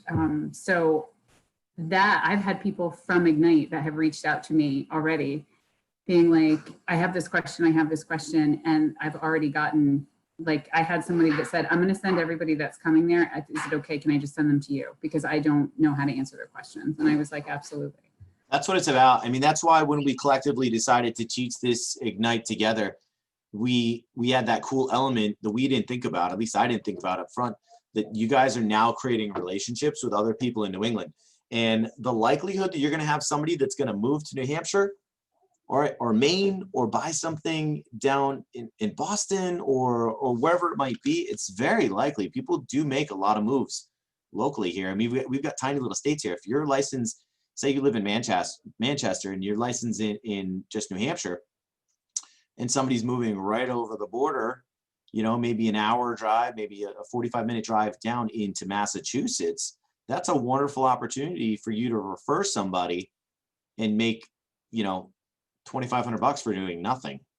I probably refer out 6 deals a year around the country, and I make $2,500 for doing almost nothing. That's like one of the greatest days. Capping at Keller Williams, all right, getting a referral check, right? Those are awesome. And then if you've got people in your downline, if you know people, another thing too is if you're making phone calls to people that you know all over the United States from your military background, then reach out to them and don't just talk to them about looking to buy, sell, invest, but have they ever considered real estate as a career? I actually have someone in Connecticut that is, since I've been talking about this so much, she's not necessarily looking to be an agent. She's not sure if she wouldn't do that, but she's definitely looking for something in like the administrative portion. And she used to work administrative in real estate years ago. Yeah. A career move, and she's in Connecticut, and she was like, do you think you would be able to reach out to anybody? So I told her that I would. So if there's anybody on this call that's in the southern Connecticut area, or even here in Rhode Island, right? Because she's right in the Mystic area. Yep. So if there's anybody, she definitely is looking for an admin position to start out with. Right. Absolutely. So you're making phone calls, you're having conversation with somebody. What can I help you with? That's powerful. It's not just real estate. It doesn't have to be real estate. Oh, you need a job? Like, let me, and then go above and beyond and try and find somebody. How much time does it take you to call the 3 KWs in that region and say, hey, do you need an admin down there? Yeah. Exactly. Right, and then you can reach out and be like, hey, just want to let you know I had a conversation with 3 different KWs, and one of them said that they are looking to hire a position. I gave them your number. Here's their number. Give them a call. All right. It's not real estate related, but you help them. All right. And that makes them want to help you in turn. So that's great. That's awesome. All right. Anything else come up from your phone calls? Any wins, any observations, any difficulties? Anybody mean? Anybody getting me mean on the phone? Any nasty people? Anything? Nothing for you guys? Not at all. I spoke with someone I've known for some time, and so he said, "Oh, great, you're calling me. I want to buy a gas station. Find me a gas station." Just like it was going to the market and buying a bunch of, like candies or something. Right. It was the timing. You call people and you just so happen to hit that person at the right time. They could have gone on LoopNet, a commercial website, and they could have looked for a gas station and called the realtor and cut you out. Now you know they're looking for it. So you can either, if you do commercial, you can hit it yourself, or you can refer them to a commercial agent and get a referral, which is pretty awesome. So it's all about just putting yourself out there. It's about, building relationships, reminding people that you're a real estate agent. That's really what it comes down to. Nick, how do I find Keller Williams commercial agent? I would probably call a team leader. So if in your specific office, if you don't know of a KEW commercial agent, then I would reach out to the team leader. They should be able to point you in the right direction. Okay, thank you. A lot of the KWs have a commercial division, so reach out to them and see what they have. So thank you. Yeah, real estate, it's a numbers game. Once again, guys, call people up, have those conversations, help them, just remind them that you're the local real estate expert. I'm here to help you out with anything you need, and what's cool about KW, once again, is that we can refer people all around the world. We've got agents everywhere, which is pretty awesome. And there's a lot of companies that can't certainly say that. So, and the technology too works as well. So if you have somebody that is looking, like for me, for example, I'm looking to buy in New Hampshire. So I spend a lot of time on the KW app looking in New Hampshire. All right. I can create a search in New Hampshire for real estate that I'm looking for. I can also create a search in Rhode Island for houses here. And my agent can look at that and say, oh, well, Nick's looking at a lot of stuff in New Hampshire. Maybe I should refer him to a New Hampshire agent. Okay. So there's a lot of cool stuff that you guys can do on that app, even in other parts of the country. So if you have friends and family that live in Texas, for example, send them your app. They can use it and look locally right there in Texas, which is pretty awesome. So, all right. Any other questions for you guys? All right. So that is all we have for Ignite 2.0 today. I graciously thank you guys for coming out and working with me and asking me your questions. It was an absolute pleasure to work with you guys today. My last bit of advice, if you guys do not have a coach, go get a coach. There's nothing more important in your real estate career than having a coach. I have a coach. All my top producers have coaches. all the coaches in my coaching program have coaches. Somebody that can really help you take your real estate career to the next level. It's an incredible career, and really it's endless, the potential that you guys can achieve in this business. So thank you guys again, and have a wonderful, productive day. And I look forward to seeing you guys soon and referring some deals out to you guys. Thanks, Nick. Thank you. Awesome. Thanks, Thank Nick. you. Good job, man.